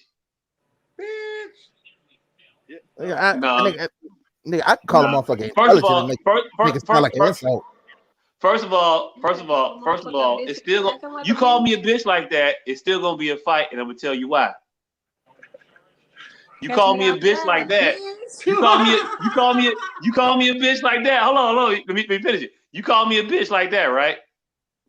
And I'm gonna say you sound like a bitch. Now you are ready to fight, because I just called you a bitch. For real. You might have said, bitch. Man, you sound like a bitch. And now, hey, look, still a fight. Still a fight off of that initial bitch. But the way you said bitch was so bitch, I had to call out bitch. And so my calling out of bitch made a fight. Or you could have been a bigger man, said, oh, this nigga bitch, and walked off in your head. Hey, look. Nah. I'm not gonna say it in my head. I'm gonna say it out loud. And even if I say it out loud and walk away, man, this nigga a bitch. Me just saying this nigga a bitch in that way is enough of a tonation where it's gonna get physical.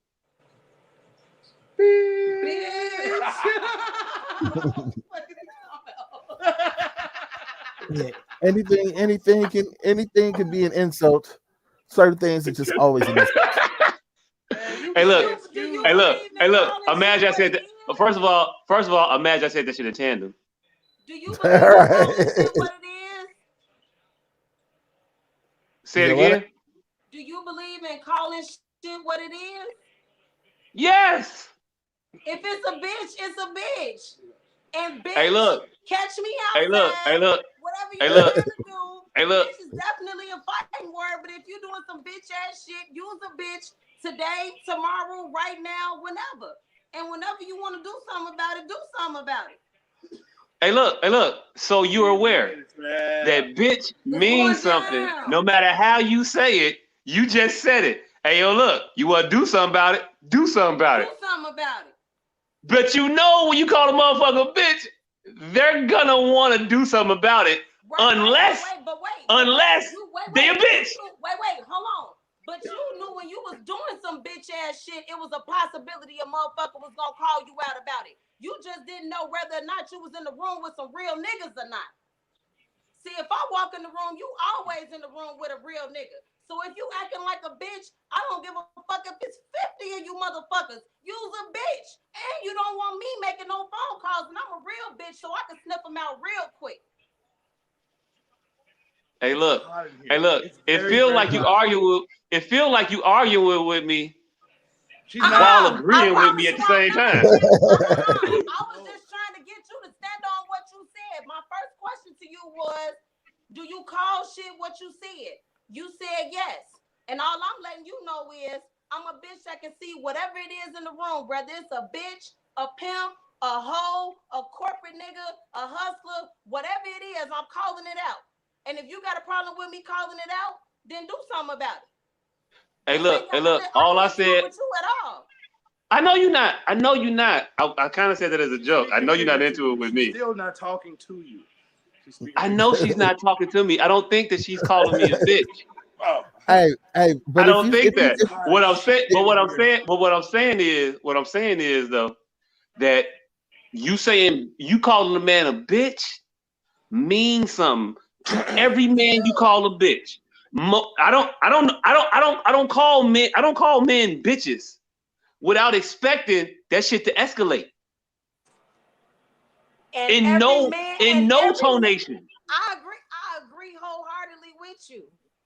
I know you did. And every man I ever called a bitch, I was prepared for it to escalate. But that wasn't gonna stop me from calling him a bitch. It was not gonna stop me from calling him what he was. Oh, by no means me saying this means that you should not call a motherfucker a bitch when they being a bitch. But what I'm saying, all I was saying was that if you call a motherfucker a bitch, you prepared for calling the motherfucker a bitch.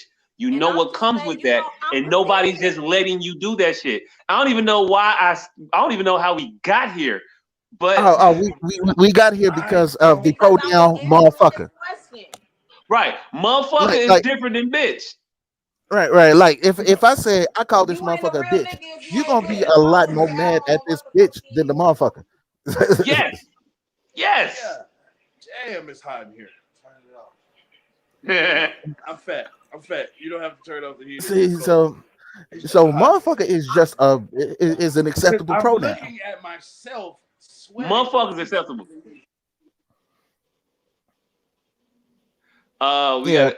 We got a comment. Juju said, if they a bitch, I call them bitches. And you know what they do? Nothing. Because they're bitches. Hey, look, you call a bitch nigga, and that nigga ain't gonna do shit because he a bitch nigga. But call a non-bitch nigga, again, I'm telling you, you're escalating. She said, I call everyone motherfuckers. Everybody call everybody a motherfucker. Motherfucker ain't shit but a motherfucker. Tell that motherfucker I said motherfucker. Motherfucker. Right. You call a motherfucker, and that motherfucker ain't gonna do shit. Right. That motherfucker don't care about that motherfucker don't even care about that shit. He ain't that type of motherfucker. Hey, look, he ain't that type of motherfucker. Right. The motherfucker ain't the type of motherfucker to get mad at a motherfucker calling him a motherfucker. So right. Motherfucker is an acceptable ass pronoun. Because everybody that's how motherfuckers be. Because that's how motherfuckers be. That's a sugarcoating ass pronoun. If that nigga's a bitch, call him a bitch. Hey, look, I'm not against calling a motherfucker a bitch. I just know that when you call a motherfucker a bitch, it comes with some shit. Every time I've called a grown man a bitch, I was prepared for calling him a bitch.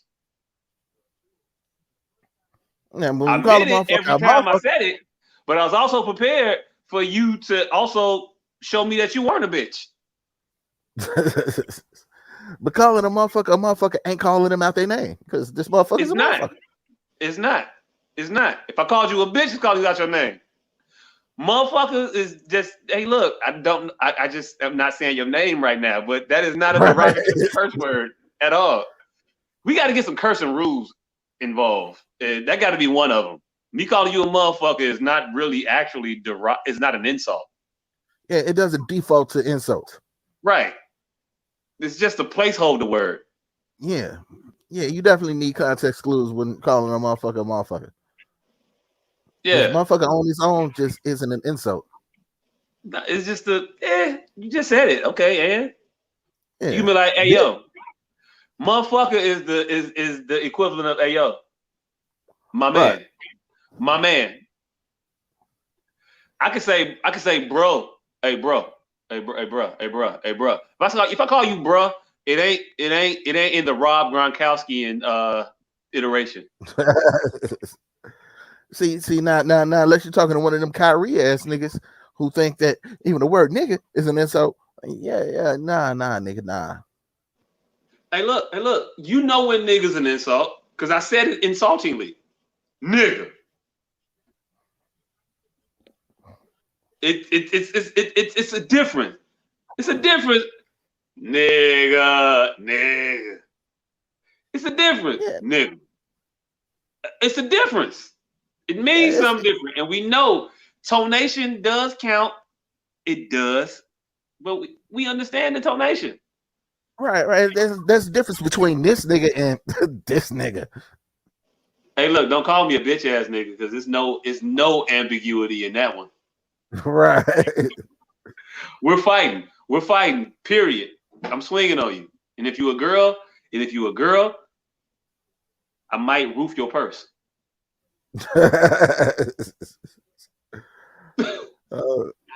Roof Ain't nobody got a ladder, bitch. Right. Your shit's up there. Hey, yo, look. And then I can say, if it's up, then it's up, then it's up, then it's stuck, bitch. Right. Now I kind of want a girl to call me a bitch ass nigga so I can roof her purse. I'm kind of immature that way. All right. Now, what if she call you a bitch? Put you in front of a 3-story building. You ain't got the arm strength. You ain't got the arm strength to make it up 3 stories. Nigga. Hey, look. You might get a duplex, nigga. Hey, look. This is strictly for duplex. I don't have the arm for a 3-flat no more. I don't. Right. Duplexes and under. Your shit's a ranch bungalow. I'm over. There should be a Cape Cod. Might be a little iffy. I don't know. I actually don't know which one of those is higher either. I think the Cape Cod might be high. I know the bungalow and the ranch is 1 story. Mm-hmm. Cape Cod might be like 2.5. But yeah, nigga, you in front of a 3-flat, then I just gotta set your shit on fire or something. Yeah, hey look. Hey look, the attempted roofing is also disrespectful. Yeah, it just don't have that same umph if you don't connect. Hey look. It's gonna have umph when I throw your shit against these bricks and it scuff up there and it come all the way down and scuff again.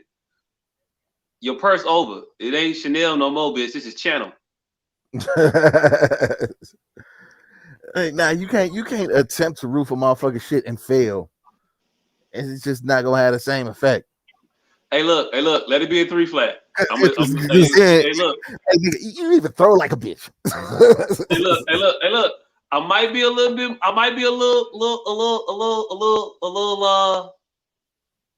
what they call it, ambitious.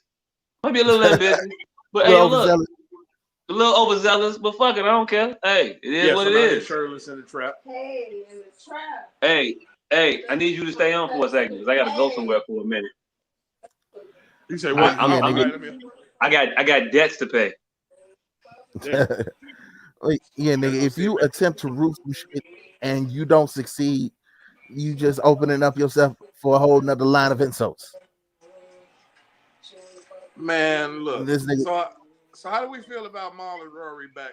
Not to cut just into the middle of the topic, but I have no idea what y'all was talking about. I wasn't paying attention, and he needs us to talk. So, have you heard that Maul and Rory is back to the Joe Budden podcast? Nah, I ain't hear they came back.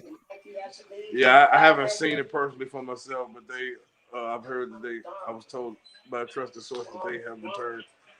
And I may feel like, just like Jesus and Meryl, it may be a little too little too late.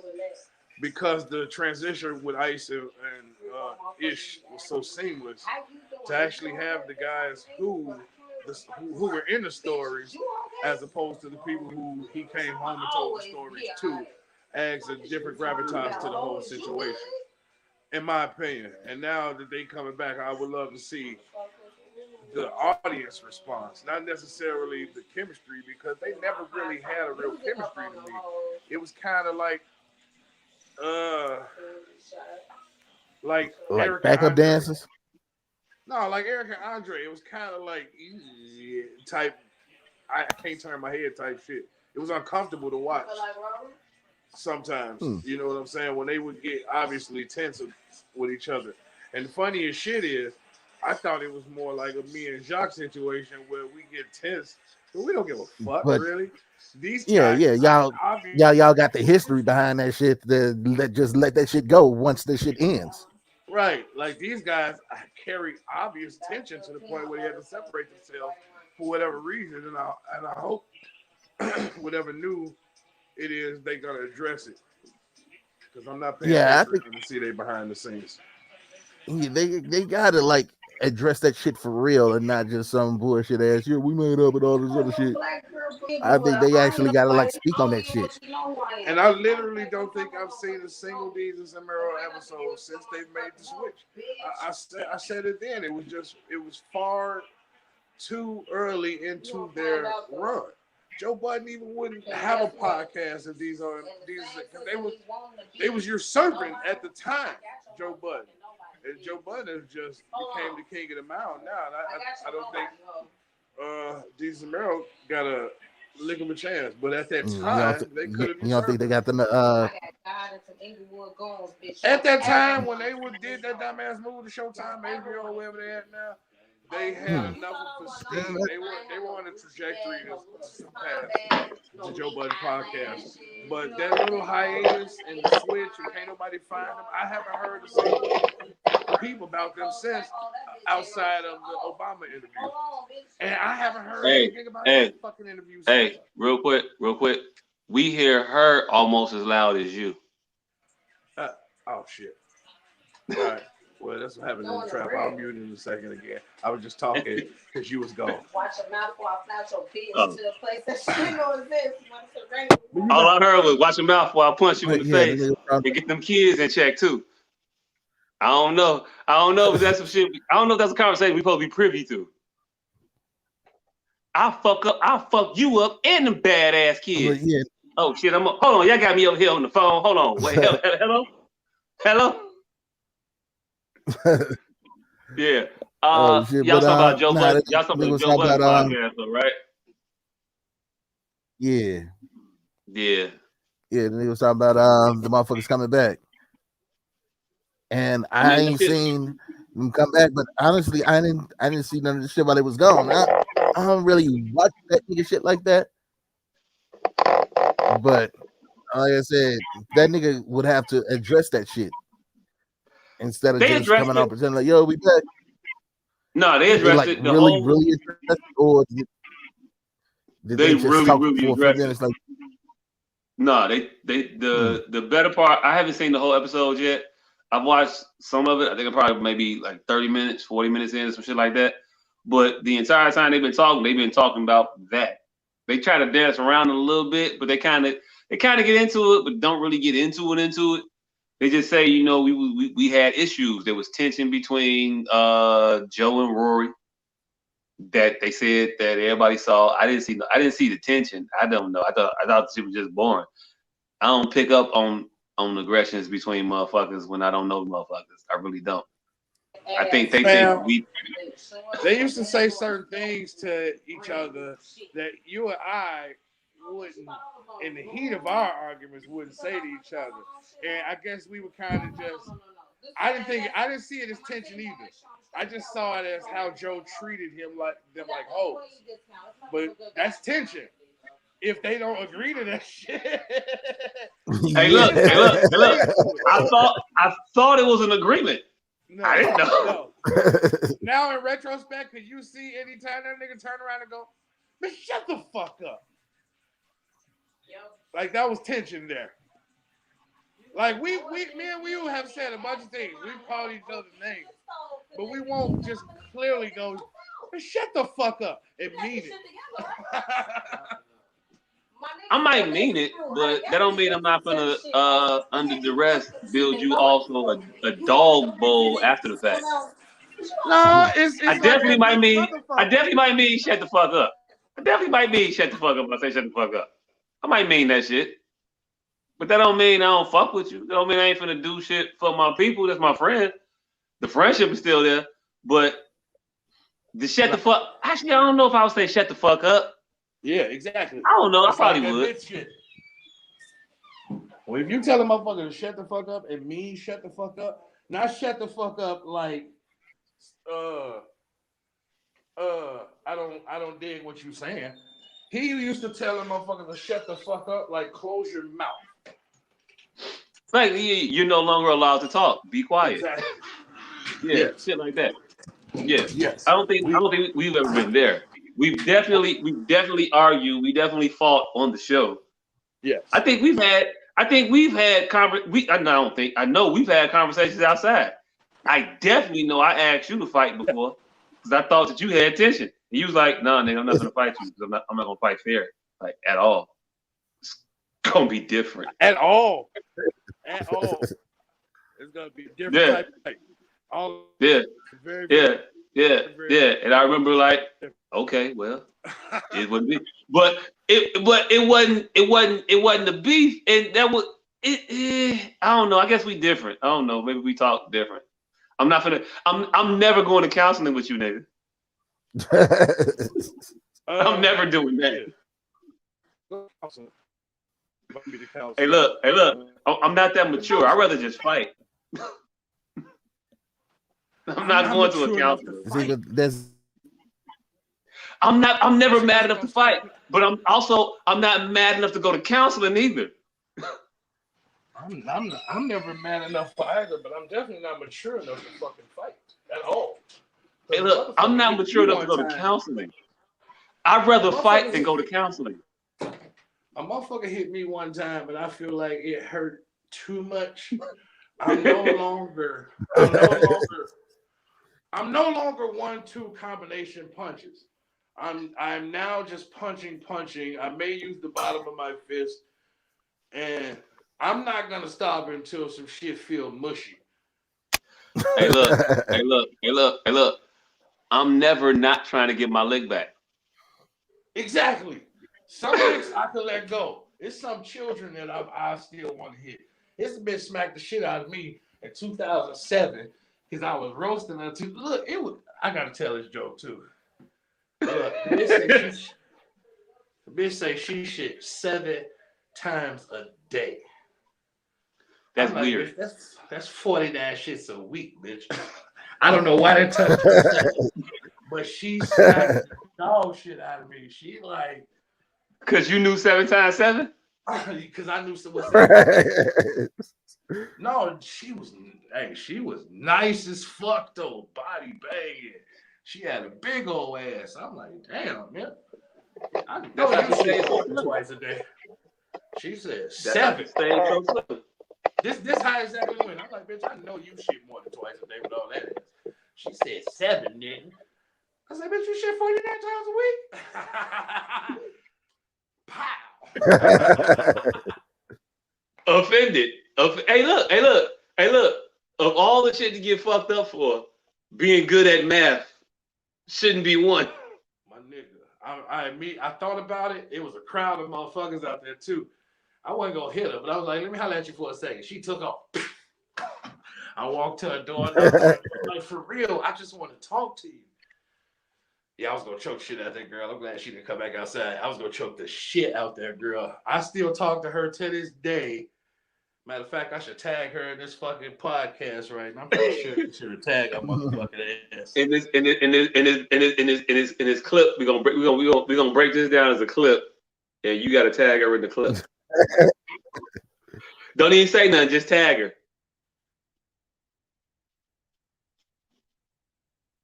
Don't even say it's her.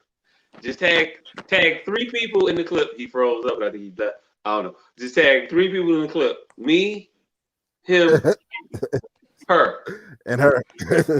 Me, him, and her. Just tag us 3 in the clip. That's all I want to. I just want to be able to see the reactions and the if that hit dog gonna holler one, or she's gonna take it as a joke and just be like, yeah, that was funny, yeah, and keep it moving. I kind of want to see. I kind of want to be here for your next Facebook imprisonment. I've never been front row for one of those. And I think it might be nice. I don't know. Nah, nigga, if she was upset enough to swing on this nigga about that shit, she still gonna stand on that nigga. Hey, look! I just never been to a Facebook jailing before. Fam, when I tell you it'd be nice to see. Fam, when I tell you she smacked me like we was in a Juilliard play, and I had told her to smack me. That's how she had smacked me. Like I had gave her permission.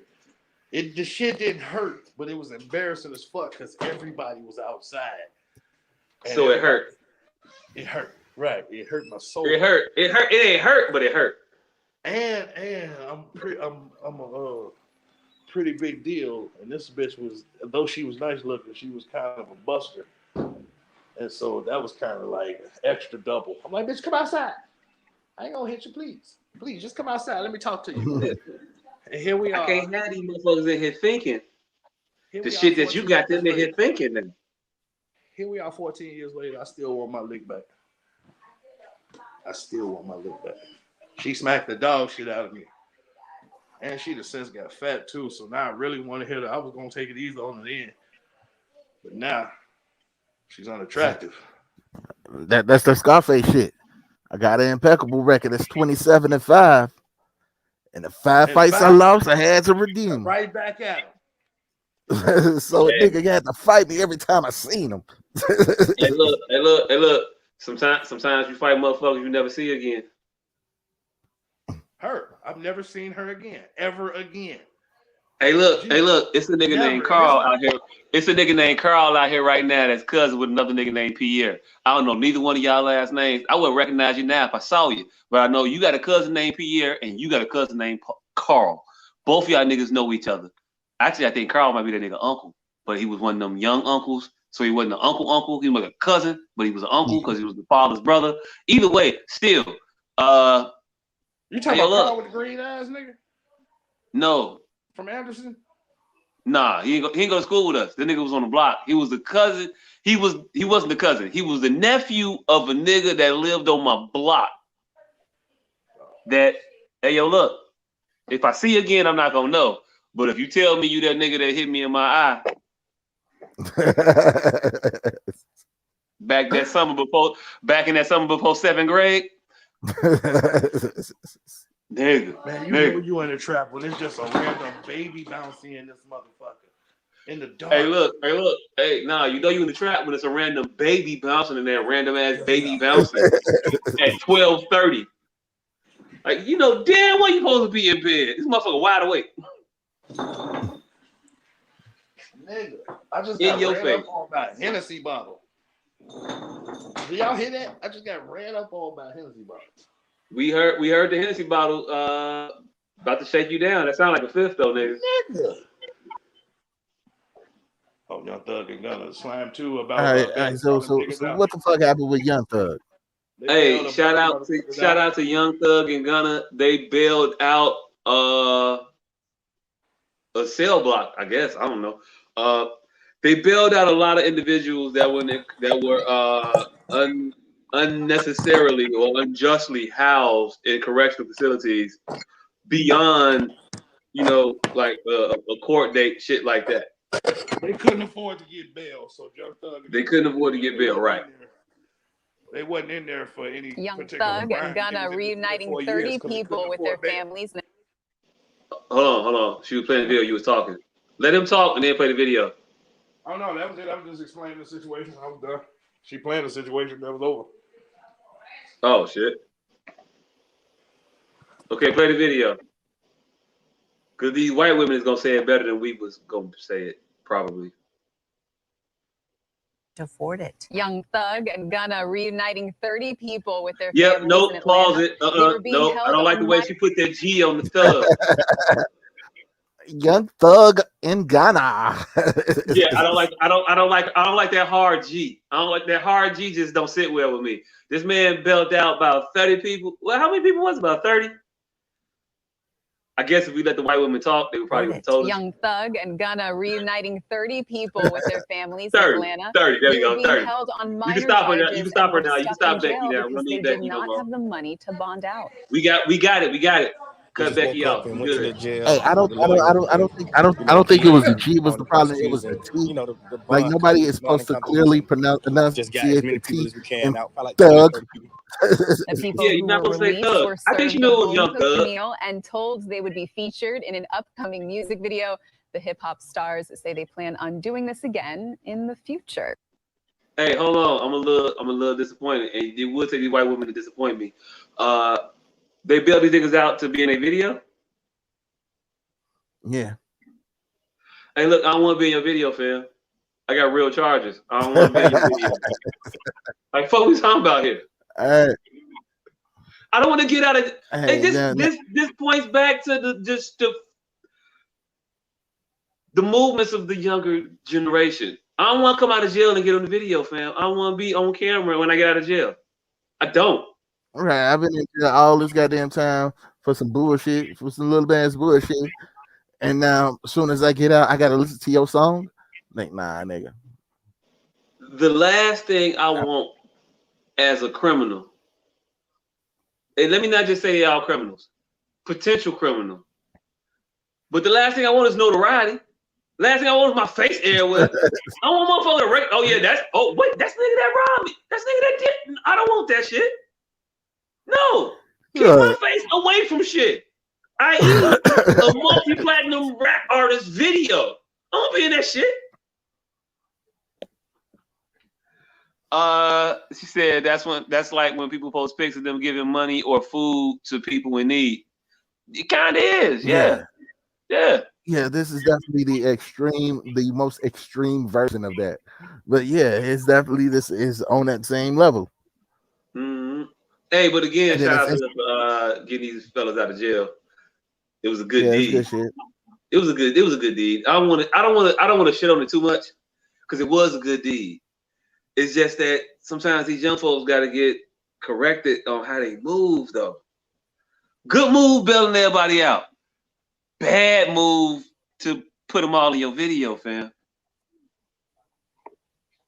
All right. Like, so did you do this just so that you could put them in a video, or did you do this and then decide, hey, I'm gonna put these motherfuckers in my video? Is this how to get indicted records, motherfucker? Like, I was low. What if this shit's a hit? Right now, motherfuckers have seen my face 100 million times, and I'm still out here in these streets. Them niggas is witnesses, fam. I don't want that shit. Right now, I'm sitting here trying to sell a motherfucker half ounce, and then they're like, "Hey, ain't you that nigga from the Young Thug video?" No, that's not me. It is you. Right. Like, no, I don't. No, don't do that shit. Don't do that shit. You put up a comment a second ago. I didn't get a chance to read it though. I didn't see what it said. It says, "Nah, they said they would bail out more people in the future." Hey, look, that's what's up. And hey, look, I applaud and commend them for doing that. That's a solid stand-up move. We need more like it.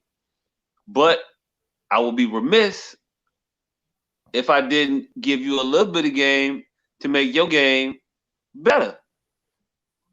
Don't make that and I don't even know if they're making that a requirement. I don't know. But if you are, don't. Yeah. That's it. That's all. When you was getting out of jail, was the first thing you wanted to do be on TV? Well, maybe if you were a rapper. But if you was getting out of jail and having to go back to these streets, yeah, nah, that's not what you want. Hey, look, if I was getting out of jail and being completely done with the streets, give me a little bit of time for you to put my face on the TV, because all these shits might not be beyond, statutes and shit. Mm-hmm. You don't want to be recognized. You don't. And maybe it's me teaching you how to be a better criminal. And if that's what it is, that's what it is. But hey, look, fam, stop. Don't do that. It's not the way. I'm older. Listen to me. But shout out to them for doing that shit. That's pretty dope. But don't do that. All right, so what else we got? Dr. Umar. Oh shit! The return of the Mac. The return of the Mac. He was on the Breakfast Club. I didn't watch all of it. I can only stomach that nigga in intervals. But he made some interesting comments while on there. That nigga is the walking embodiment of the gift and the curse. Yeah, he said some things that I fuck with, and then he said some shit that just sounded real fucking stupid. He said shit I fuck with. Shit I fuck with if my school was to be, it was from a different from people of a different nationality, it'll be up and running by now. I did fuck I with did that. see, I didn't fuck with that. I I didn't fuck fuck with with that. that. I think so. I think it's fucking stupid. I Like think so. like Now, Mexican, no, but Jewish, yes. yeah, nah. This nigga is Fam. it's like he's saying, all right, so yes, I appreciate you all spending all of this time and all of this money for giving me for helping me buy the school. Now, if you niggas wasn't so goddamn selfish, I would have been working. The school would have been running by now. It was like, no, you can't literally just go back to that. It's not. But that wasn't what that isn't the sentiment that I got. I didn't get if you niggas weren't so selfish. I got if you motherfuckers were more interested in actually building the school, this shit would be done. Oh shit! But nah, the nigga people, said about the white lady in Charlotte said the nigga lady couldn't possibly live in her neighborhood and drive that Porsche on her porch and Twitter immediately found that bitch and got her fired. You didn't, but we was talking about Dr. Umar though. I just heard Negro-ness and I thought I couldn't hear most of it because there's trap music going on, but Negro-ness. Okay. We was talking about the Dr. Umar interview with the Breakfast Club, and about how if the school were going to be a Jewish academy for the synagogual arts, I don't know. But if it was a Jewish school, it would have been built, and Jewish people would have made sure that shit happened. I think if it was, I think if this was Jewish school, I believe him. If there was a black, if I could have found a black HVAC person or a black electrician or a black plumber to donate their time, then I would be up and running. But I can't, so I actually have to pay someone to do this. Yes. So now we are in the middle of raising money again. Yes. It's a 21-year-old kid, and I think Compton right now, who just started a school out of his house in like 2 years, just by boarding children in his house and doing it like that first. And now he has a whole entire school. And then nobody knows who this little kid is. He's only 21. No, and nobody knows who this kid is. There's no reason Dr. Umar shouldn't have an entire academy fucking built from the ground up by now. He don't got the help. Is what he's saying. Just like he don't. If you ain't got the capital to do it, hey, look, that guy was $750,000 from the public. Dr. Hey, Umar. look, I'm trying to build a school, and this motherfucker was trying to build a Montessori class. I mean, it's different. We'll start with it's differences. Class. You got $750,000. Start with a Montessori class. Hey, I bought this building. I'm trying to get it up and running. You gotta pay these teachers. Hey, look, that speaks to the argument of something's better than nothing, but I'm not just trying to do something. I'm trying to build a school. That speaks to shit or get off the pot. That has nothing to do with something beats nothing. Hey, look, you can say shit to get off the pot, and you perfectly rational and reasonable in that stance. I do agree, though, if this were to be a Jewish-funded school, it would have been funded already.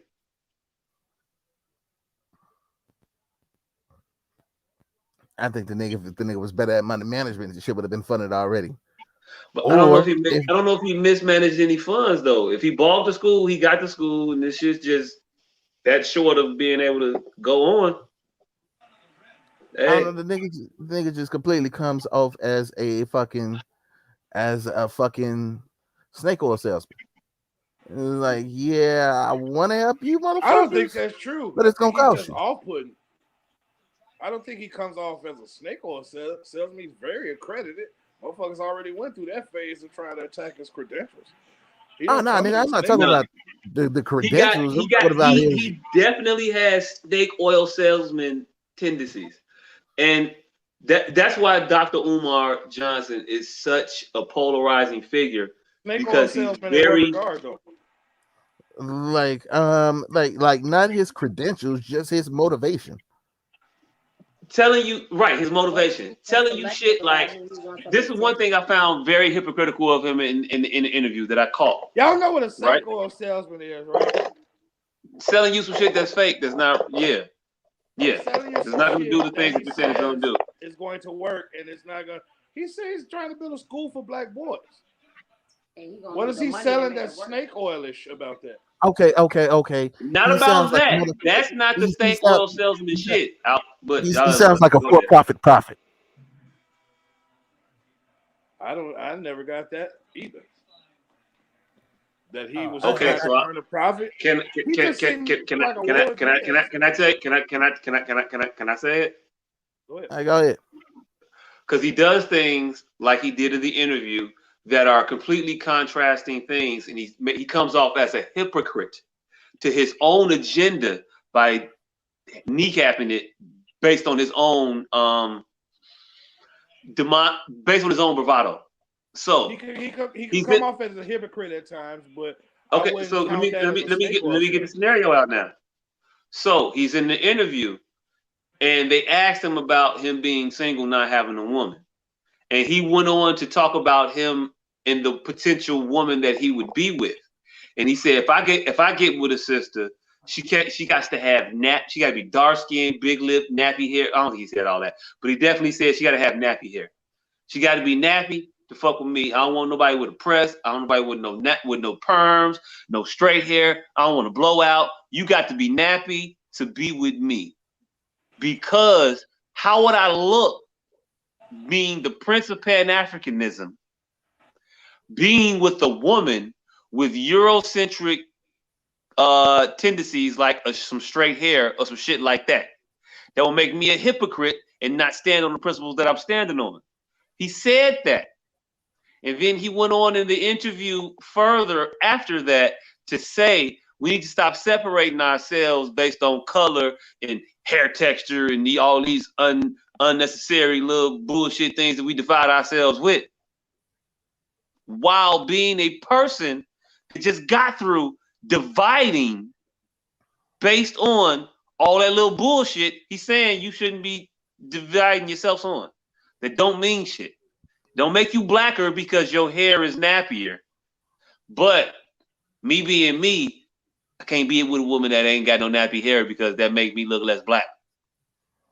Yeah, and if he's doing it on the strength of, so he wasn't saying this shit on like this is just some shit that I like. This is just the shit that I'm attracted to. He doing it on the strength of this is what I need in order to protect my image even further. How would I look being the Prince of Pan-Africanism with a woman with straight hair? Yeah, that does sound like some high key bullshit. She's not gonna allow you. It's the snake oil salesman, but not being a good one. Because you have fucked You're telling me. It's like the snake oil salesman telling me that I am going to drink this and only this because how would I look, not drinking my own shit. And then turning around later and saying, yeah, motherfucker need to take multivitamins because that's how we really stay healthy. Like what? Yeah. I thought you just said this shit. But you over here with a Centrum? Yeah. Same thing. We don't need to be dividing each other amongst these superficial bullshits. I'll be damned if I get a woman and then make that criteria based on anything superficial. Right. If he'd have said I can't be with a woman that didn't have certain principles and standards acceptable, but he ain't say that. The nigga said I can't be with a woman who got straight hair. That's what puts you in the clown category, out on top of all the other great shit that you say that's real and true, but it puts you in the clown category. Like, even if he'd have just said, you know what, I just like black, dark with nappy hair. That's just what I'm I into. like That's my nappy shit. hair. Nothing wrong with that. That's your preference. That's cool. But to qualify your preference and hinge that on your identity and the legitimacy of your identity, Yeah. you speaking power to the very shit that you trying to weaken. The very same infrastructures that tell me that my hair can't be professional because it's locked. You're exercising that same standard, but on its other end. You're not black if you don't got the nappy hair. You ain't black enough if you ain't got, like, come on, fam. You're not doing us a service by saying shit like that. You're just not. And he wasn't joking. Hey, but I think it's kind of still heavyweighted to call a motherfucker a snake oil salesman for being a bit of a hypocrite, especially in matters of love, because we often been steered to certain looks, and it might be counterintuitive to his message. So he just ain't came around to his own message yet, but that still don't believe he don't believe his message. He's just not a practicing preacher. So he believe it, but he ain't gonna practice it. Okay, cool. I mean, that don't ring all right. Snake oil. A hypocrite and a snake oil salesman are. I'll say. The thing is this. But far away. The thing is this: the snake oil salesman is selling you something that they know is not going to work. Right. He's trying to sell you something that he know is bullshit. He's trying to sell you on. No, he's trying to sell. No, he's trying to sell you on. You're not black if you don't do X, Y, Z, or you're not black enough if you don't fit into X. If you don't fit into this, that, or the third box. He's saying that. I think he believes that. He just doesn't practice it. You say what again? I said I think he believes that. I think he just doesn't practice it. That's the definition of a snake oil salesman: believing something but not practicing it. Or my bad. Believing something to not be, knowing that something is not true, but still pushing it anyway. I think knowing that your kinky hair does not make you any more black than anybody else with that same black skin. I think he believes it. He just doesn't practice it. Hey, look, I don't think he believes it. That's why he doesn't practice it. That's why this motherfucker's out here with no woman and no kids, but touting the importance of the black family. My nigga, you running out of time to participate in the black family shit in any real capacity. I think he just. You older than me. You're older than me. I know a nigga can have kids forever, but you finna have kids at 50? You finna start, my nigga? Randall did it at 69, fam. I think he's what? Say it again. Tony Randall did it at 69. I think he just believes it. It doesn't fit his taste. I mean, looks are fickle. You could believe something and wholeheartedly be for the betterment of some shit, wholeheartedly. But it's still, I believe sitting on a bike and pedaling that motherfucker is better from what the fuck. And I'll tout that to every single person. Is that what I practice? No. Does that make me a snake oil salesman? No, because I genuinely believe that my big ass getting on a bike is better for my health. I don't practice that, clearly. Hey, look, real quick. Are you out here making a living off of telling motherfuckers they need to ride bikes? I could be. Are you? That doesn't. No. That's the difference. He's out here telling motherfuckers that shit while practicing something different. But if he believe, never mind. If he believe, I just gave you why. I believe, and yes, I will start selling health, and I can still believe it. and never fucking practice it doesn't make it any less true. I'm not saying it's not true. I'm just calling him a snake oil salesman and a hypocrite. I don't think a snake oil salesman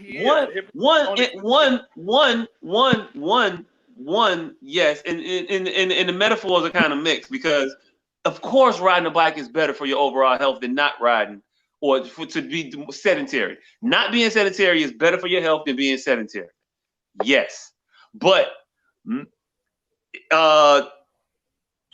getting with a woman with nappy hair does not make you blacker than anybody else. And here's what he's saying. He's saying, how can I be the prince of Pan-Africanism and not have a wife with nappy hair?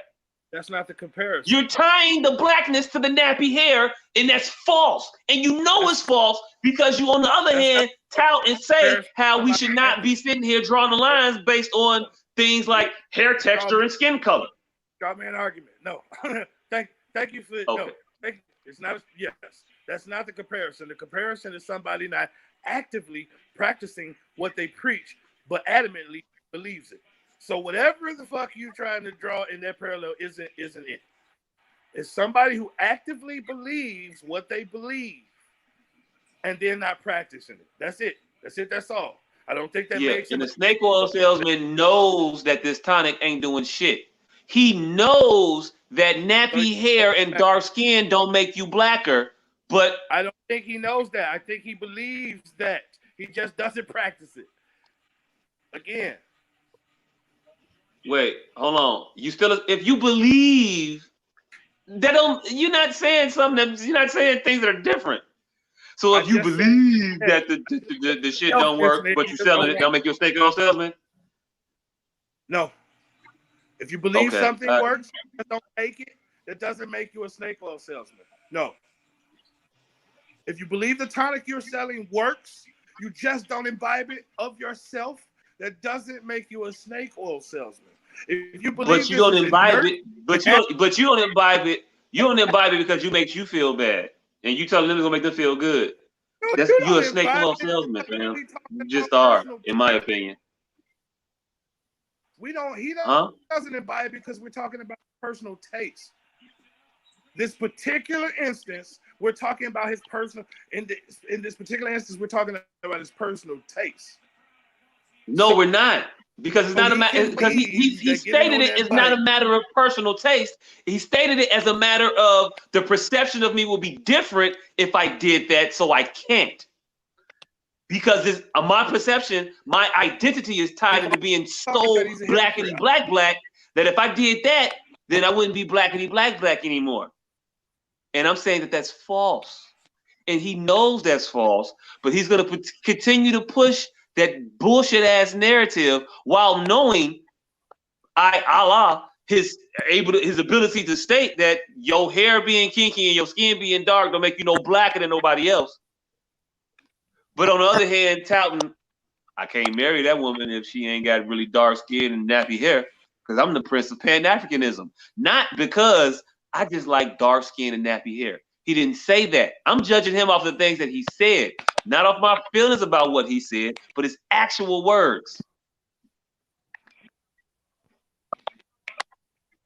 And how they're diametrically opposing one another.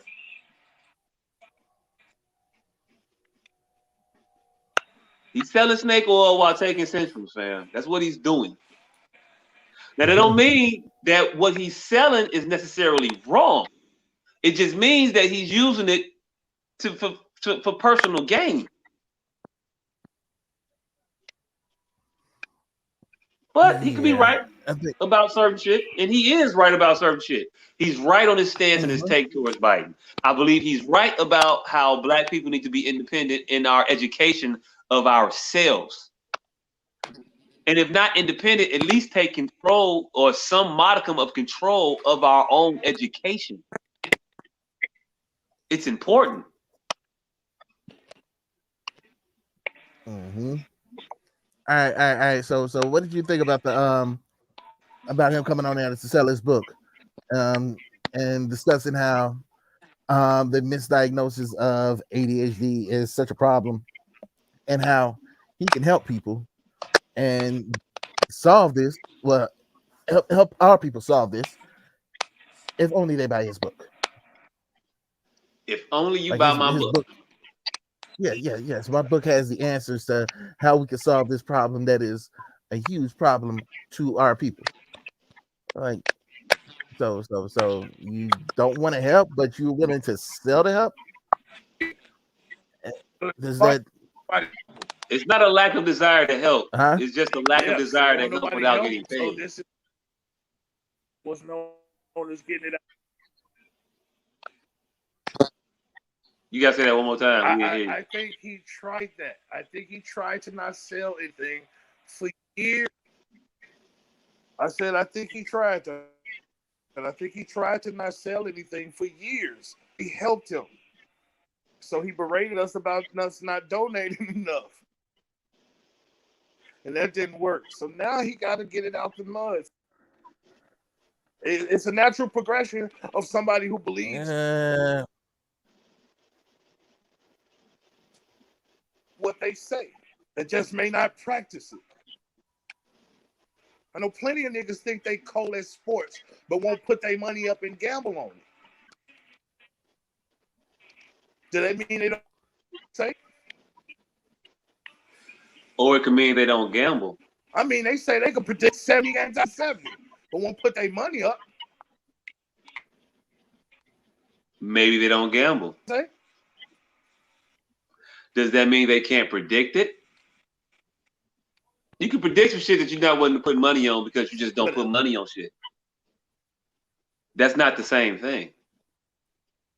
Yeah, you can't prove it negative. You can't. I believe man believes what he says. I just don't think.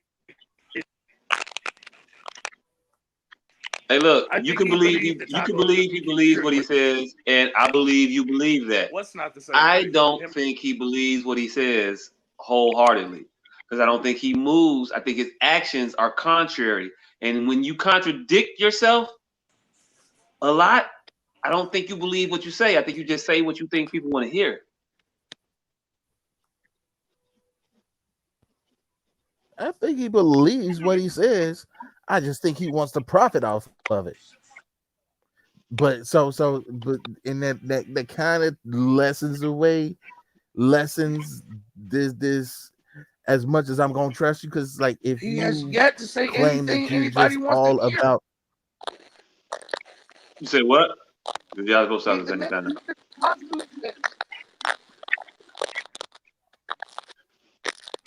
I only hear you intermittently, so I gotta like piece together what you're saying because you choppy.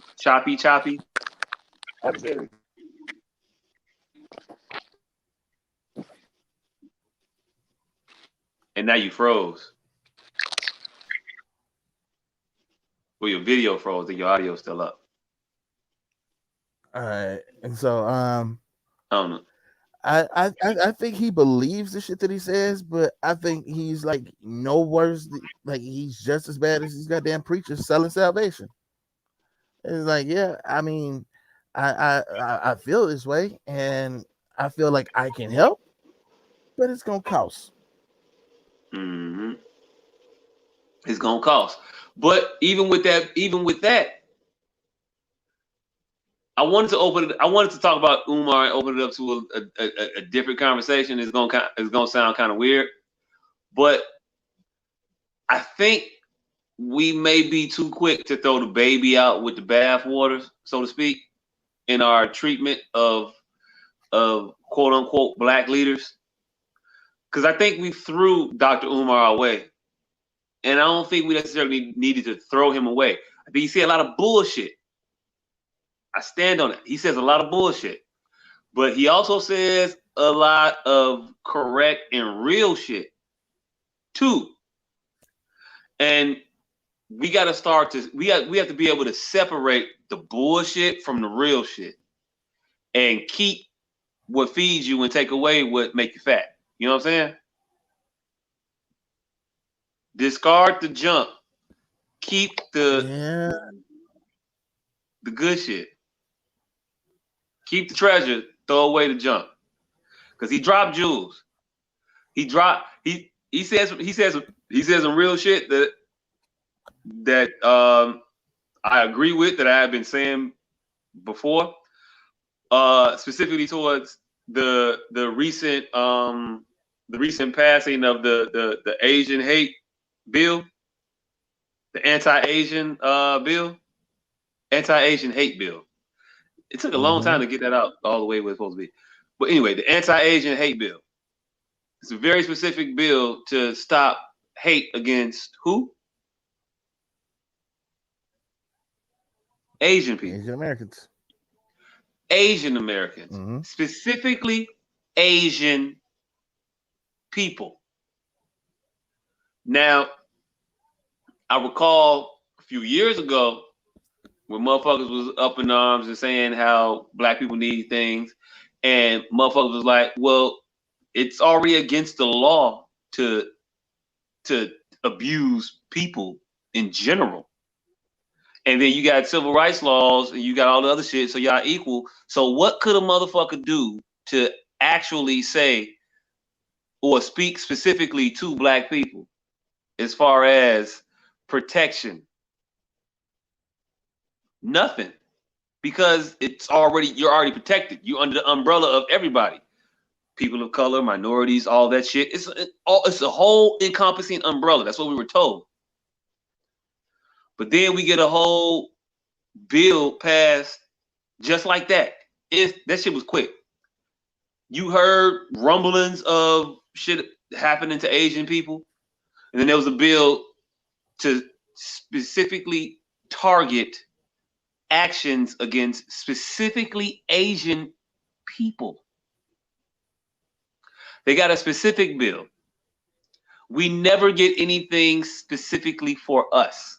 And we were told we couldn't because you can't write a bill specifically towards a group of people.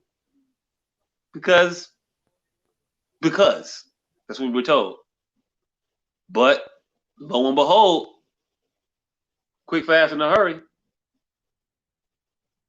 Asian people.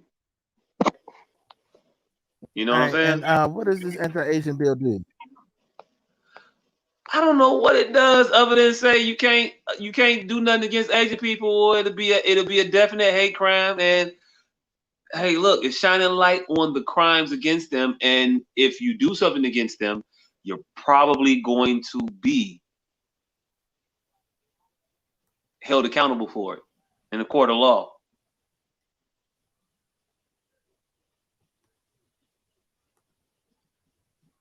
Whatever it is, even if it's lip service, at least they give them lip service. They don't even give us lip service, fam. We get no black shit. None.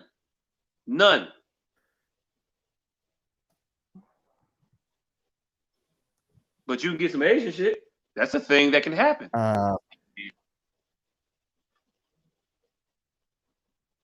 It's weird. It's wild, and it's a thing that should be. It's a thing that should be stated. Hey, Candace, can you put Marcus backstage? Shit, I said it. Hey, look, if y'all call it, then y'all know it. Can you put him? He's in backstage. Shit. Oh shit! Ain't nobody listen. Ain't nobody watching. Everybody watch it. Everybody catch it. Everybody catch it. Everybody that catch it. But yeah. It be that. I'm trying it's to a find thing out that exactly. we were told that you couldn't get specifically for you, and they got it specifically for them. We ain't passed the anti-lynching bill exactly in this country what this at bill all. does, because apparently,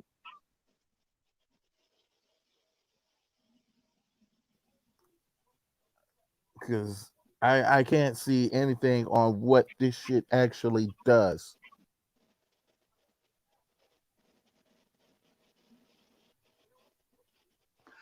Hey, look. Okay, so apparently, legislation would expedite the Justice Department's review of hate crimes, as the Asian American community has seen an increase in incidents during the coronavirus pandemic.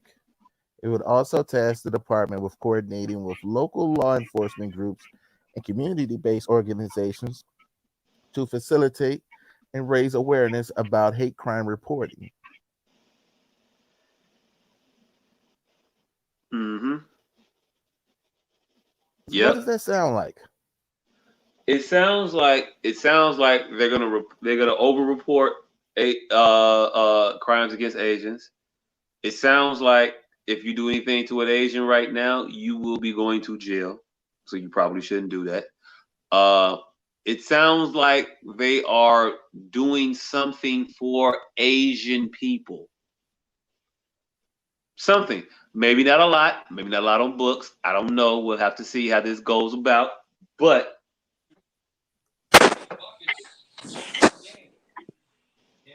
Asians. Where's the black shit? Lip service or not? Where's the black shit? That's it. That's all. Niggas getting beat up by police every day. Niggas is getting beat up and harassed and shot and injured and maimed by motherfuckers who are not police every day. Is there an anti-black hate bill? Does it exist? Who been catching hell more than anybody in this country? Black people. Black people don't have a specific we don't have a specific bill targeting us as far as the recipients or benefits of legislation. It's for minorities. It's for people of color. They get this big ass umbrella for everybody when it's our shit. That's all I'm saying. Whether or not it changes anything, that remains to be seen. But these motherfuckers are stepping in the direction that these motherfuckers are telling them to go in. They never go in our direction. They never step where we tell them to go. Never. And Umar said that shit. I think that shit was real. I think that shit was true. It rang true to me. He be right about some shit, but he be crazy as shit about some other shit. My overall point was, I don't think we need to throw out the individual because they say things that we disagree with necessarily. Give them the opportunity to say, give them the space to disagree with them where you disagree. But where you agree, and champion that voice so it's loud enough to magnify and possibly make some change for your cause. But if you quiet that voice, you take away the light from it, they could try to magnify and champion your causes, but they'll never get anything changed because you've robbed them of that ability to do so. You've robbed them of that magnitude of that impact. See, I was with you with agree with the shit you agree with and champion his causes, but magnifying that voice, no, because then that voice says all the other stupid shit that you don't agree with. I can agree with you and support you on one cause, but don't want you to go on this stage and talk about this one cause because I know you're gonna say a whole bunch of other dumb shit. Like, no, how about we just take this one thing that we agree with, and you know what? We could push this, but we don't want you pushing this because you have the potential to say a whole bunch of other dumb fuck shit that I don't agree with. Mm-hmm. Hey, look, you can call out the dumb shit you don't agree with, but that don't mean that you gotta throw that motherfucker away.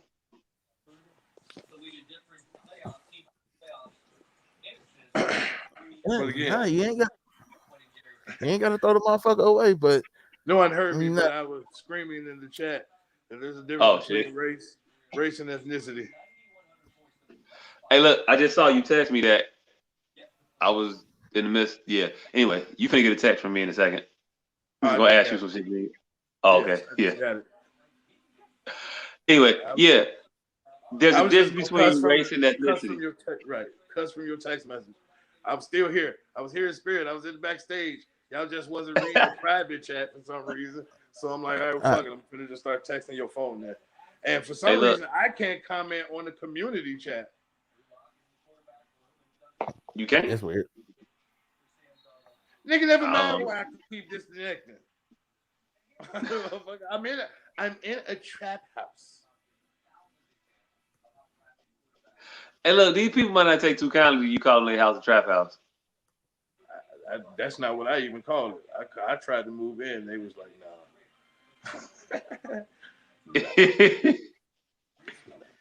I tried to get in here. They said, no, this is a trap house, nigga. You don't want to live here. We got babies and dope in this motherfucker. And for the record, there is no dope in that motherfucker. You say what? For the record, I said for the record, there is no dope in that motherfucker. Oh, that was my joke. I was joking. I was leading to a Friday reference. But hey, look, if you're listening and you don't catch it, then this show ain't for you. Officers, this was comedic purposes only. Anyway, yeah. This is how they get away with this shit. There's a difference between race and ethnicity. What does Asians encompass that blacks don't encompass? Conversely, other races. That's it. Asians is a multitude of races. It's not just one race. Asian covers a wide variety of skin. I'm not saying it's correct. I'm just saying that's how they get away with it. Because that covers black people too. That Asian shit. It's just not black people that we consider us. So we don't give a fuck. Hey, look. So why we can't get nothing that say African American? Because that's just one race. You're just not gonna get it. Hey, look. African American is one race. Yes. Yes. Is Asian American one race? No. Then how is African American one race then? Because I'm trying to piece it together. Because if Asian American is not one race, but African American is, because Asia is comprised. Hold on, let me connect it for you real quick. Right. Because Asia is comprised of a bunch of different countries, right? China is different than Japan. China's different than Japan, which is different than Vietnam, which is different than Korea, which is different than I don't have another. The big one. You're missing the big one. The one that makes it what? Filipinos? No. Okinawans? No. Laotians? Philippines? No. The fucking huge one. Nigga, I said Chinese, Japanese, Philippines. Hey, look, you're giving me too much credit. I don't know a bigger one. I don't know. What's the huge one? They look, nah. They're not Asian. They ain't nobody think about Indians in this bill, fam. No. Not at all. Not at all. No red. Nobody with a red dot was thought of at all. Period. I didn't say nothing about if it was pertinent or the efficacy. I just said how they getting away with it because they covered black people in that Asian shit. That's it. They didn't cover black people. They covered Asians. But but again, okay. So conversely, why they can't say something because you could be Nigerian and American. That makes you African American. You could be that's African American. You could everybody black. You got Mexican black people. I'm saying something I'm saying something very specific for a reason because it's called Asian American, but they're not all. They're not all Chinese. They're not all Japanese. They're not all Vietnamese. But the bill is supposed to be speaking towards the hostility towards people from China because of the COVID-19 shit. It's supposed to be for Chinese people, but the Asian American hate covers the Japanese people. Covers the Vietnam people, covers the Laotian people, covers the Okinawans, covers all of the Asians, not just the Chineses. So what I am saying is, why can't we get something that covers all of the African Americans? Because you got motherfuckers that come from the Congo, come from Nigeria, come from Kenya, come from Ethiopia, come from the Sudan, come from everywhere in Africa. If they are citizens in this country, they're African American now. You have that. You're African, and now you're American. So we can claim that same shit from a whole bunch of different ethnicities from different countries, and all under the umbrella of African Americanism. Like you could call under the umbrella of Asian Americanism. My bad. I'll let you go now because I've been going for a long time. Say this one last time because you don't get it or you on the road. One of the two. Because all of them are the same race. All of Asians aren't the same race. That's it. All Africans are the same race.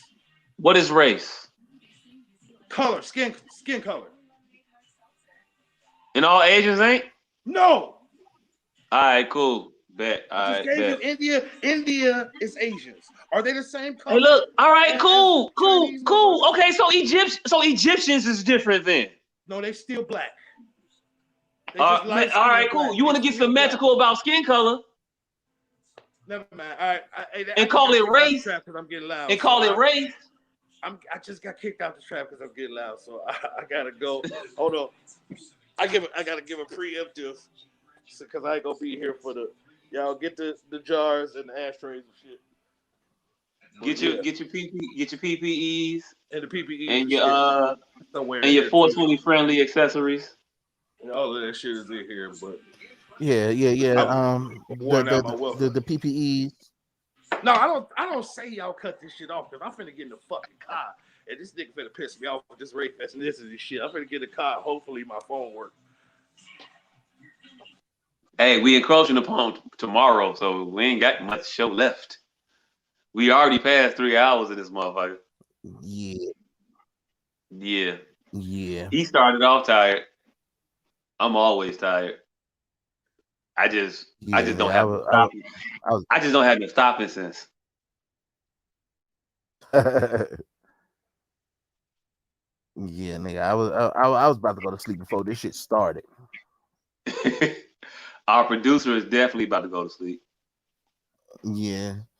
She already put that shit in the chat. Yeah. I'm about to go to bed, y'all. So I don't know how much longer we're gonna be able to keep putting them in the chat anyway. Because when she goes to sleep, I gotta run upstairs then and get the computer. But yeah, so we can go ahead. But to put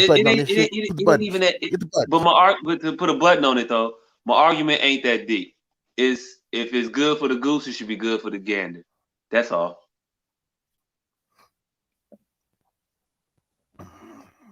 Yeah, I'm just saying this bill is much bullshit anyway. It's just bullshit, and if we're gonna put our race in some shit, I want it to at least be substantive and to actually accomplish something. This shit is some shit that sounds good. Hey, so, since they passed it, I haven't been hearing the same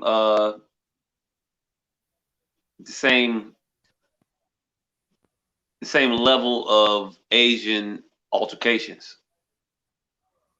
Well, considering it ain't been passed yet, I guess that's a good thing. It ain't. Well, it's an executive order at this point, I believe, right? It's nothing at this point. It's nothing at this point. It's some shit that passed the Senate. It ain't been to the House for a vote. It ain't been on Biden's Wait, how it desk. passed the Senate and not passed the House? It was made up in the Senate. The Senate can create laws too. They just got to go through both houses. So it was created in the Senate, and it passed, and it ain't been to the House yet. Mm-hmm. I thought that shit passed all the way. It's a bunch of bullshit. Nah, I thought it passed all the way. Went nowhere yet. It's definitely some bullshit. Definitely some bullshit. But yeah. I would prefer us to have some bullshit. I would prefer us to have some substantive shit. Substantive. I would prefer for us to have some substantive shit. Nigga. But hey, look. While we working on the substantive, let's pass a couple of these shits in the Senate. The George Floyd crime bill that passed the House already, didn't it? There's a lot of shit that has passed the House that hasn't passed the Senate. Okay, we'll let it pass the Senate. This anti-Asian crime bill has passed the Senate. Let the Senate got time to vote on this shit. Vote on that George Floyd bill. Vote on the anti-lynching bill for black people. But what is that? What does that have to do with Biden? You say what? I said, what does that have to do with Biden? No, I mean Biden is waiting on the shit to pass so that he can get the shit signed. I need Biden to do more than wait. I need Biden to approach his presidency. What are you doing? Just put it right there. Literally, just put it down. Literally, just put it down. You know I can reach that, right? Hold on. But you know I can reach that, right? You know I can reach that, right? Okay, cool. I was just giving the computer in a very a very conspicuous way. She made it mad difficult. She made it mad difficult. She wanted to put the whole motherfucker like right here in front of me, like I couldn't reach it right here. No, so it wouldn't fall. I know, right? So it wouldn't fall. Anyway, I don't know the difference between right here to right here. I guess. Matt. Yeah. Hey, look, she be fucking with me. She be fucking with me. I'm all in for the, if we can do anti-Asian, we can do anti-black people, we can do African American, all this other shit. But hey, let's target this shit to where it should be targeted at. Like if we if we're gonna point a finger, let's point it at the right place. I'm all for that. And not just I don't think that pointing at the president of the United States is necessarily the wrong place though. I need him to use that bully pulpit to make change for my people. I need him to be vocal on these events. I don't need him to run his presidency like he ran his campaign. Underground, not saying much, not really doing anything, coasting through. I don't want him to coast through the presidency. And I think he's doing that currently.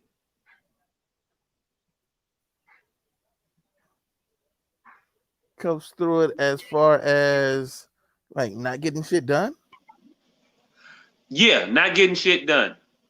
Not getting shit done. We could have had Trump in here for another stimulus check, fam. Like that wasn't even that was easy work. That wasn't nothing. That easy work. That was easy work. We couldn't have Trump in here getting all these goddamn vaccines out. Yeah, we could. Now, regardless of whether or not Trump, let's be honest. Let's get credit where credit is due. Trump is the one that forced these fucking vaccines through. He was hell bent on forcing them through, and regardless of testing and shit like that. I don't give a fuck what the tests say. Pass. This is the first time we did vaccines on a pass-fail basis. And then when it's time for the motherfuckers to get out, he was saying, well, we're going to get this many out. And he fell way short of that number. Okay. No, did he not? Yeah. Biden got these motherfuckers out. got extras out. Now, regardless of whether or not you going to use these motherfuckers, he got that through. Cool. Again, easy work, fam. A monkey could have got that through. The monkey we had here would have got the same shit through. He got them developed, fam. He got them developed and he got them approved. And I keep saying him, and it wasn't really him. It was just the administration. It was the will of just shit happening. I don't necessarily think that the vaccines got done because of Trump. They might have got done in spite of Trump, but regardless, they got done during or under Trump. But they couldn't get to the people. They didn't get to the people that they needed to during or under Trump when they needed to. Hey, look. Biden's playing motherfuckers. Biden go sit here and give you motherfuckers a low ass number. I'm gonna get 200 million done. I'm gonna get 100 million shots in arms by April, and then he exceeds that. Great, you exceeded this dumb low ass bar. That's what's up. You exceeded that. Cool. Great for you. And great and the for you. motherfucker before it But said again, even lower number. this is the equivalent of passing the open book test, fam. This shit wasn't difficult. You got vaccines. Give them to people. It's the equivalent of passing an open book test when the motherfucker before it failed the open book test. Yeah, you say he failed. He just took it first. I mean, he didn't have, you got to take the open book test while the book was being written. That's it. That's all. I'm not giving this motherfucker credit. I'm not giving this motherfucker credit for handing out shit. Like, I'm just not. No, you was supposed to do that. Now, some other shit that's a little bit more difficult that I need you to go ahead and do that you're not doing. I need this infrastructure bill to not. I need the infrastructure bill to not be not to be comparable to.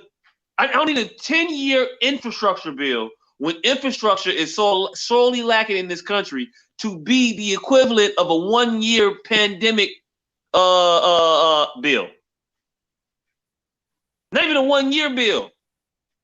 One-time bill.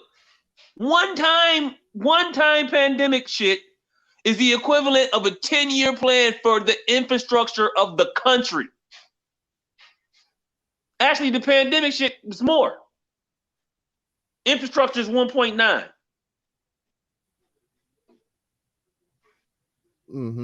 It's partly.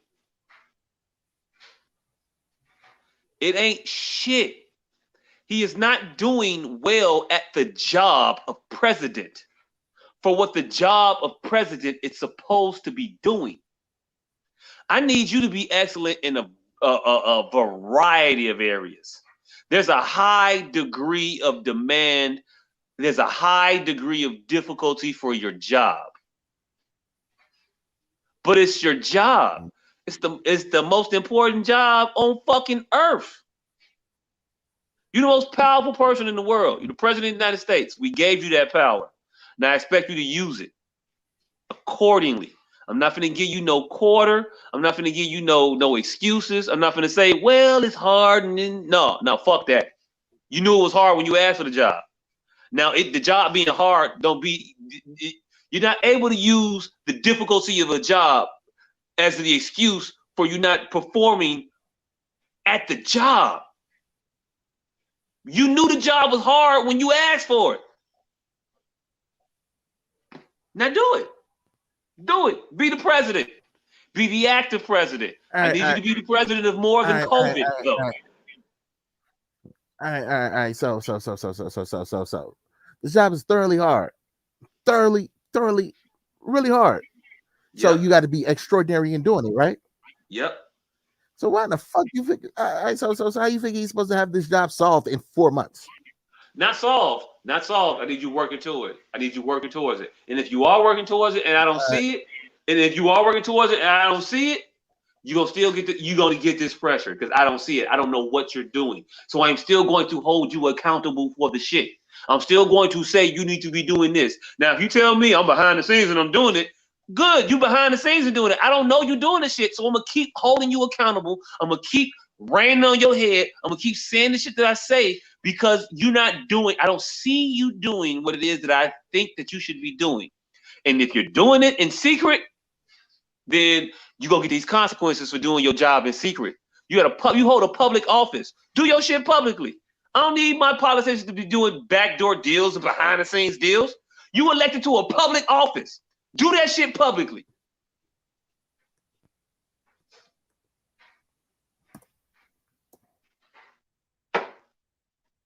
All right. So this infrastructure bill, because it wasn't $49 trillion and it wasn't the end all be all, solve every problem in it, and every problem in the country under this one bill. The bill's not good enough. See, you're conflating two things. It's not that it's not good enough because it doesn't solve every problem.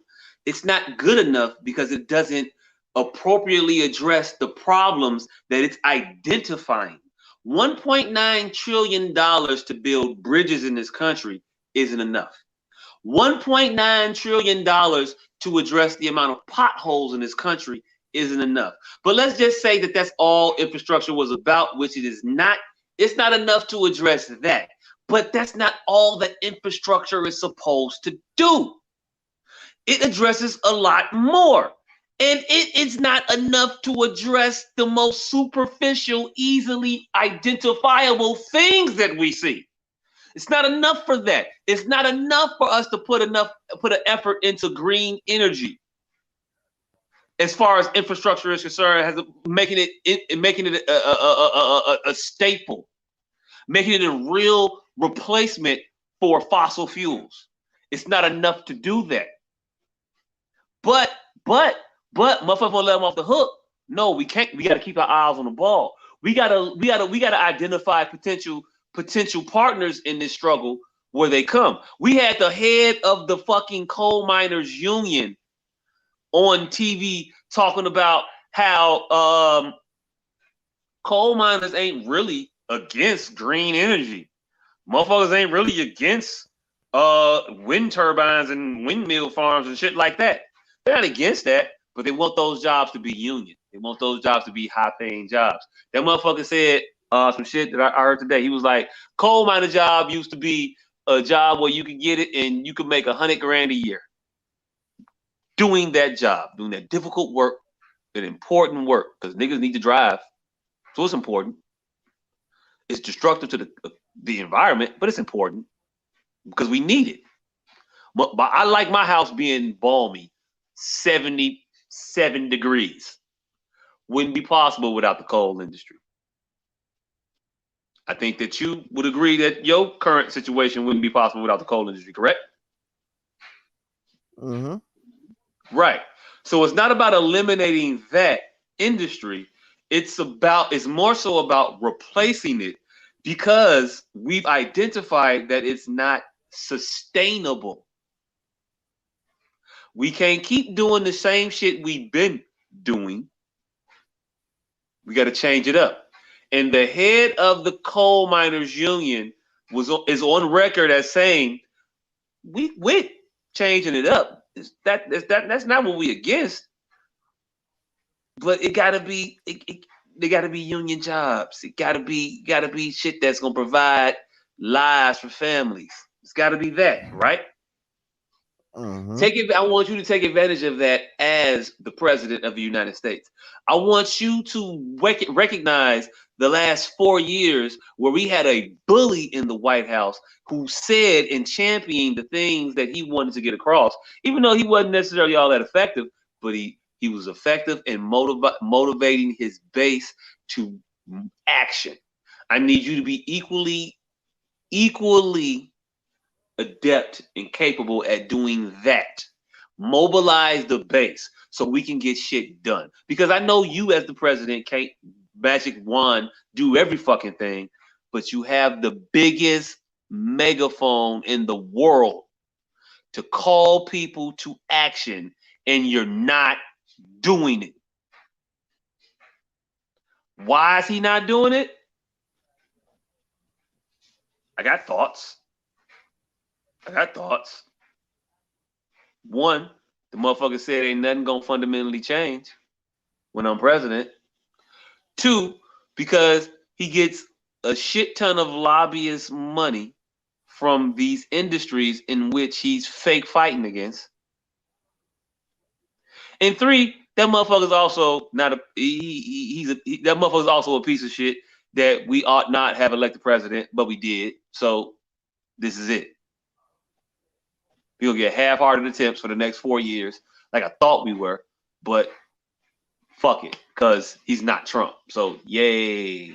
Yay, indeed, because half-hearted attempts that may work out a little bit for us is better than attempts that don't work out for us at all. Okay, cool. He's better than Trump. Was he better than the field in which he was competing for the ability to become president? No. Exactly.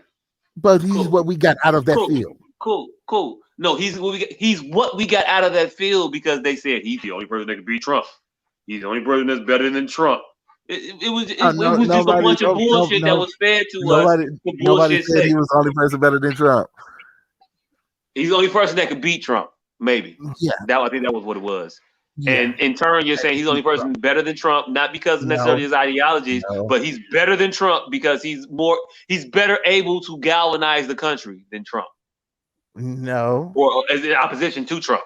And I don't think that was true. I think that the country was ready to move on from Trump, and whoever we'd have put in there would have been better than fucking Joe Biden. I would have preferred Elizabeth Warren to be president. Hell, I'd have preferred fucking what's her name? Gabbard to be fucking president over fucking old fucking say nothing Joe Biden. I'm gonna wear some glasses, and that's the key to my presidency is me looking cool in aviators. The fuck? Really? That's what we hang this shit on though. That's why this motherfucker won't take the glasses off now, because he got approved, because he got a study that said he looked cool in that shit, so he gonna wear them motherfuckers at every turn. And that's how he's running his presidency. There would be no point in running a candidate that can't win.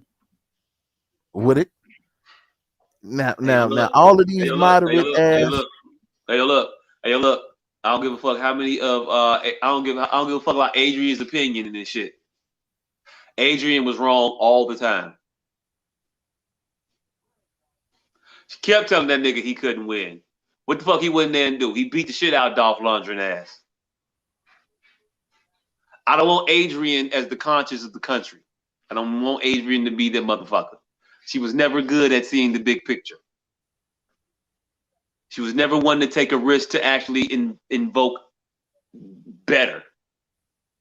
That wasn't what she did. She was cool with that nigga punching slabs of meat in the locker and being a failed bouncer. I don't know. Yeah, I don't know. I don't get that metaphor.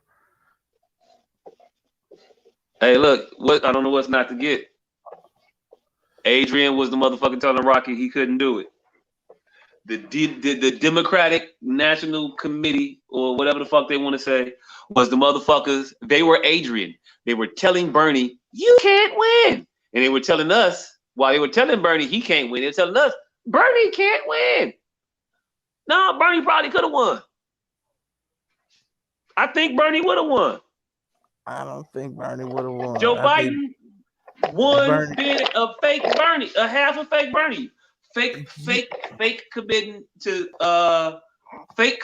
shit that you knew damn well you wasn't gonna do, but you fake committed to it. So you know you made motherfuckers vote for you as opposed to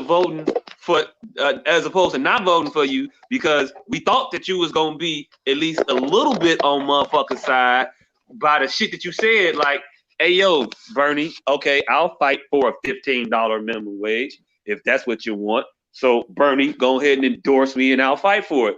Bernie endorses you, and what do? You don't fight for it. We got so many things that this president that we elected has sat here and said, well, I ain't gonna be able to do that. I don't know about that one. That one has no chance of passing now. I know I said I was a staunch supporter of a $15 minimum wage, but hey, yo, look, nah, man, fuck that. That's what he said. See, that is literally the exact opposite of what the fuck happened. What happened was they tried to put it in this goddamn to increase the minimum wage in this fucking in this whatchamacallit and the COVID bill. In the COVID relief bill.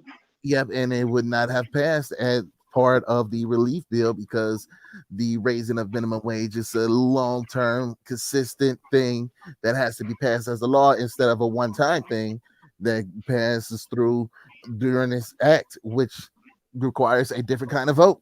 Hey, look. All of what you said is not true, by the way. But I'm gonna get it out. But it's not true. None of what you're saying is true, fam. Literally, I listen.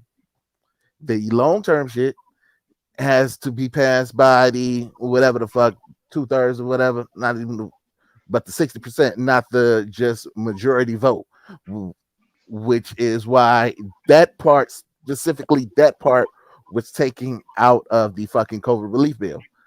That he didn't say, you know what, yeah, we're not gonna do this shit ever in fucking life. He just said, no, we can't put it in this shit. We got to do it another way.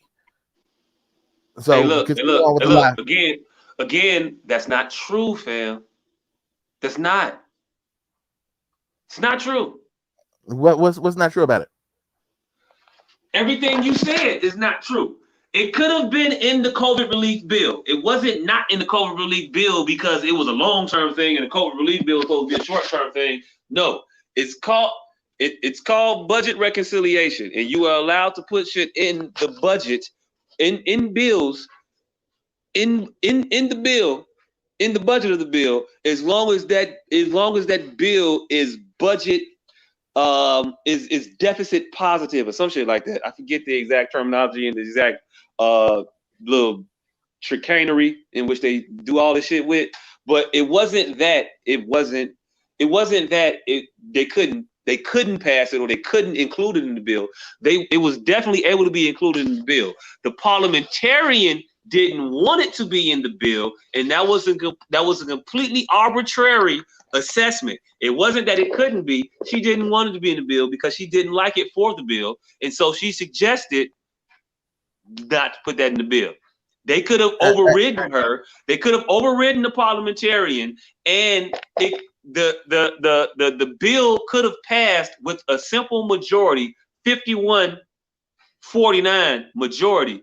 Had we had Kristen Sinema and Joe Manchin in there, we could have gotten the 51 votes necessary because Kamala is the 51st vote. So that's that. 1, 2. You don't roll over. This was called an unstoppable. They wasn't called. What they called it. It's an unstoppable bill. I can't remember the exact terminology in which they called what they name it. But this was some shit that was not gonna not pass. It was gonna pass regardless of what it was. Regardless of that being in there, it was a must-pass bill because of the magnitude and the people that it was gonna impact. So that's why they were saying, let's put the minimum wage shit in here because it's a must-pass bill. This shit's got to go through. So if we slide this shit in here, like they slide shit in bills all the time, that's gonna go over. But this shit that wasn't gonna go over by itself, we're gonna put it over in this bill because this bill is gonna go through and we attach it to it. And this bill, because it's so powerful, will toll this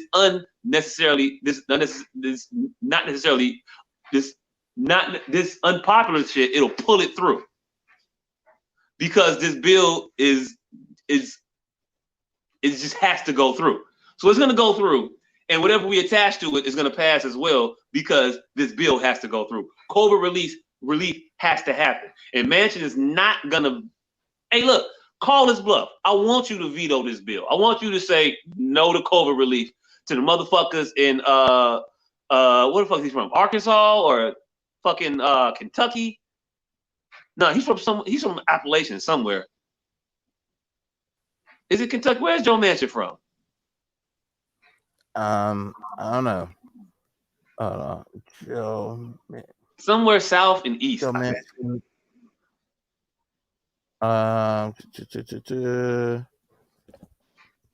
West Virginia.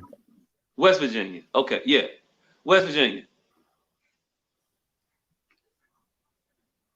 He would have had to have passed it, being in West Virginia. Or he would have probably not been the U.S. congressman from the senator from West Virginia anymore.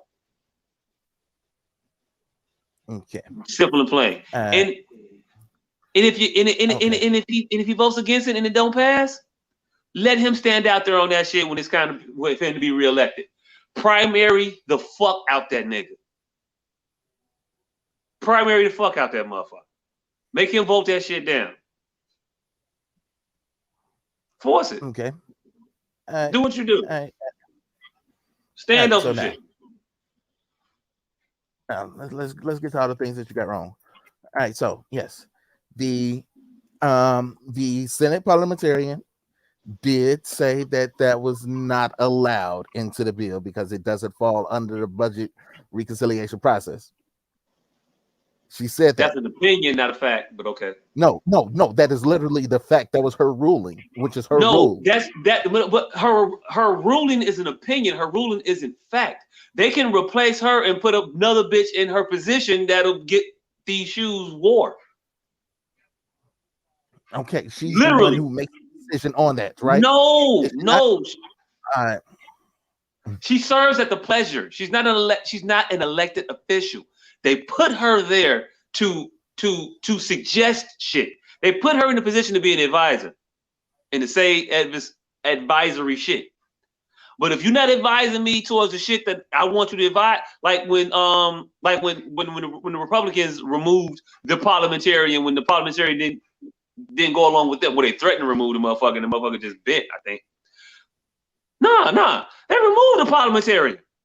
They removed the motherfucker. I can't remember what they removed them for, but it was because the motherfucker was obstruct obstructive to their agenda. And you're not finna go against my agenda when I'm in power. Fam, you gotta go. Get the fuck on. They got rid of the motherfucker. And then the next motherfucker, no, that shit look all right to me. It's a go. And then it went. Again. Well, not again, for the first time. What is power if you're not willing to use it?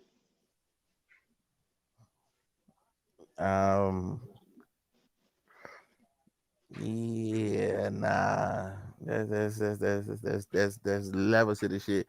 Playing by the rules and then changing the rules, nah. Those are the rules. Nah, those not the rules. You can't fire the parliamentarian whenever you feel like it. They don't serve at the discretion. There's not a precedent set for the parliamentarian being checked and removed because they were obstructive to the party's goals at the time. It happened. Nah.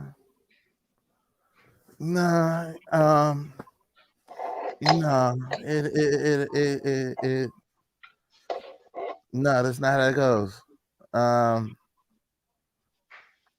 Senate, the one that we have has been there for all right. So, and if I'm just Wikipediaing this shit now because I wasn't sure about this. The parliamentarian role is to decide what can and cannot be done under the Senate's reconciliation process under the provisions of the Byrd rules. These rulings are important because it allows certain bills to be approved by a simple majority instead of the 60 votes rule. Now, this current parliamentarian was appointed by Obama. She's been there since 2012. Wait, what? No. Yeah. I don't know about that one. I'm literally looking at it right now. You might be looking at some shit that might not be right. I don't know about that one. This parliamentarian has been there since Obama's been there. So you telling me? Yeah, so you telling me 4 years of a Republican Congress, and they didn't? Okay. Yeah. Yeah, the parliamentarians and independent. Very independent entity. They're not a Republican, not a Democrat. They just go strictly by the rules of. They just basically, it's like the Supreme Court of the Senate. Decide what's allowed and what's not. And as far as the reconciliation shit, blah blah blah. So yeah, the person is nonpartisan. Has never been partisan. Hey, look. The parliamentarian United States representative, manager, supervisor, administrator, office of parliamentarian was responsible. The parliamentarian is appointed by the Speaker of the House. Mm-hmm. So you mean to tell me before Nancy Pelosi was Speaker of the House, the parliamentarian was the same person Then after Nancy Pelosi was Speaker of the House, she just kept the same. Okay. Yeah. I don't think parliamentarians are, once a different person is elected, they get kicked out. Like they're there until they step down or whatever. Because the person before her served from 2001 until 2012. So they served from when Bush started to after Obama was there. Mm-hmm. I think they step down. They don't get fired or no shit. Hey, I don't know. We'll see. All right. Because so Elizabeth has been there since 2012. Alan Furman was before her. He went from 2001 to 2012. One before him went from 95 to 2001. And the one before him was Alan Furman. He came back. All right, so Furman was there from 87 to 95, and then Robert Dove was there from 95 to 2001. Mm-hmm.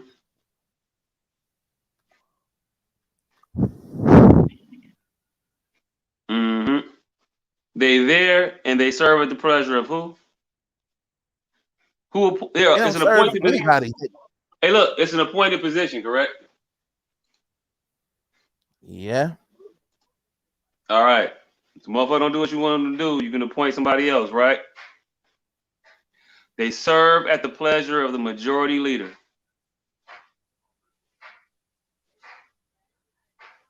I don't know what to tell you, man.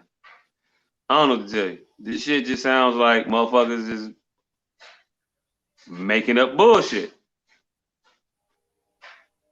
No, it ain't making up bullshit. This is this motherfucker's job. This motherfucker is the motherfucker is there to rule on it. Mm-hmm.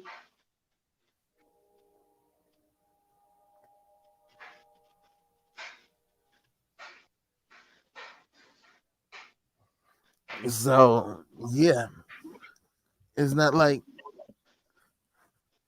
and also the fucking House passed an actual bill for the fucking $15 minimum wage, since they couldn't get it in the fucking in that fucking whatnot COVID relief bill, and that shit was struck down by the Senate.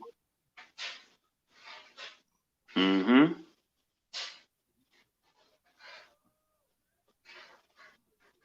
Hey, yeah, it's where we're at. Okay, so real quick, in 2001, Senate parliamentary Robert Dove, the official responsible for enforcing the chamber's rules and procedures, has been asked to leave his post after a dispute with the Republican leadership. Senate sources said yesterday, Dove angered Republicans, especially Majority Leader Trent Lott, with at least two recent rulings that effectively made it harder for the GOP to push President Bush's budget and tax cut proposals through the evenly divided body. Republicans declined to say why Dove had been asked to leave, but his departure will force the appointment of a new parliamentarian. One of the Senate's most important, if least known. Hey, look, the Republicans fired a Senate parliamentarian in 2001. I knew I wasn't fucking crazy. They did that shit. The president has been set for that motherfucker to get fired when they don't go with what the fuck we saying. So when the motherfucker ain't going with the fuck you saying to do, get rid of their ass. Period, point blank. The Republicans did it. Why the bitch ass Democrats don't do it? And I said bitch fully well knowing what the word bitch has to do with being said to motherfuckers. If you want to fight, Republicans. Yeah. Because I call you some bitch ass motherfuckers. So yeah, that. Yeah. I don't know what to tell you. I mean, was that wrong information? Nah. Was that contrary to what I was been saying? No. The motherfuckers can get got rid of. I don't give a fuck how long she been there.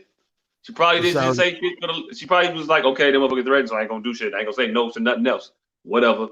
You want to do all kinds of deficit inducing shit under the Trump administration? Go ahead. Run it up. That's what happened. Last time parliamentarian didn't do what the fuck the body wanted it to do, they got rid of that motherfucker. Nah, that definitely wasn't the last time the motherfuckers didn't want to do. Cool. All right, cool. I don't know.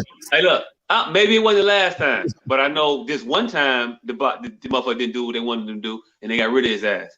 And that one time was in 2001 with a Republican, but whatever. Yeah. Republican everything, they do what the fuck they want to do. Democrats get in office and start talking about the rules and how shit can't change.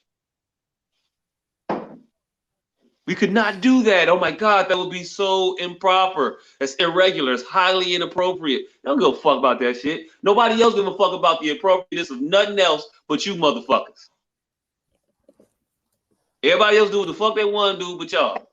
But hey, it's already tomorrow. Yeah. And I've been trying to wait for him to pop back up, but he ain't popped back up yet. Yeah, that nigga said he was probably gonna miss the end of this shit. Yeah, he did, but I was trying to give him a chance. He might have plugged it in and got some juice. I ain't know. Because I got the computer down here now. So I was holding out. But shit, yeah. We've yelled enough. We've yelled enough. It's tomorrow. I ain't really got nothing to talk about. Nah. Other than random bullshit. I don't think nothing else important happened this week. Nah. But hey, if you motherfuckers wanna, I got the ashtray. I got the ashtray with the with the thing in it. With the thing in it right there. Little lighter. Yeah. I gotta do some shit to get it back working, but the shit works well. For the low 20-something, I think 25. Also I thought you said 30. 30. My bad. I don't know the numbers, but they are available. 30. Yeah, the PPEs are available. I got a couple of those. I don't have any near me to grab and put on right now, but those are available as well. Candles coming soon. Candles still coming. Yeah, candles still coming. And once again, shout out to my cuz with Real One Stay Solid. Make sure to go to their website, cop a couple hoodies, cop a couple hats. Got wristbands, got a lot of more shit coming up. So yeah, be on the lookout for that shit. Cam new single, Loud Silence. Check that shit out. That's out. That shit is dope. I've contributed to quite a number of streams of that shit. I fucks with that shit. It was all good just a week ago. Not really, because Fannie Mae been on that bullshit. I feel that nigga on that shit. That over the line. Oh, yeah, Fannie Mae still on that bullshit. Fannie Mae still on that bull. Hey, look. Her name is Navi now, but still on that bullshit. Right. The song is dope. Make sure to check that shit out. And yeah, we better get the fuck up out of here. Yeah. Did you hear about I was reading in the paper about how corduroy pillows are coming back in style. They're making headlines. I fuck with that one. Mm-hmm. I fuck with that one. Yeah. I fuck with that one. That one was decent. That one was decent. That one was a decent one. I ain't even gonna hold you. It was decent. That was decent. I ain't even mad at it. I also forgot I was able to. I forgot I was able to end this motherfucker too. Hey, look, appreciate y'all for tuning in. Come back next week. Now you here? I don't know. I was trying something different. God damn it, this nigga back to this Beverly Hillbilly shit.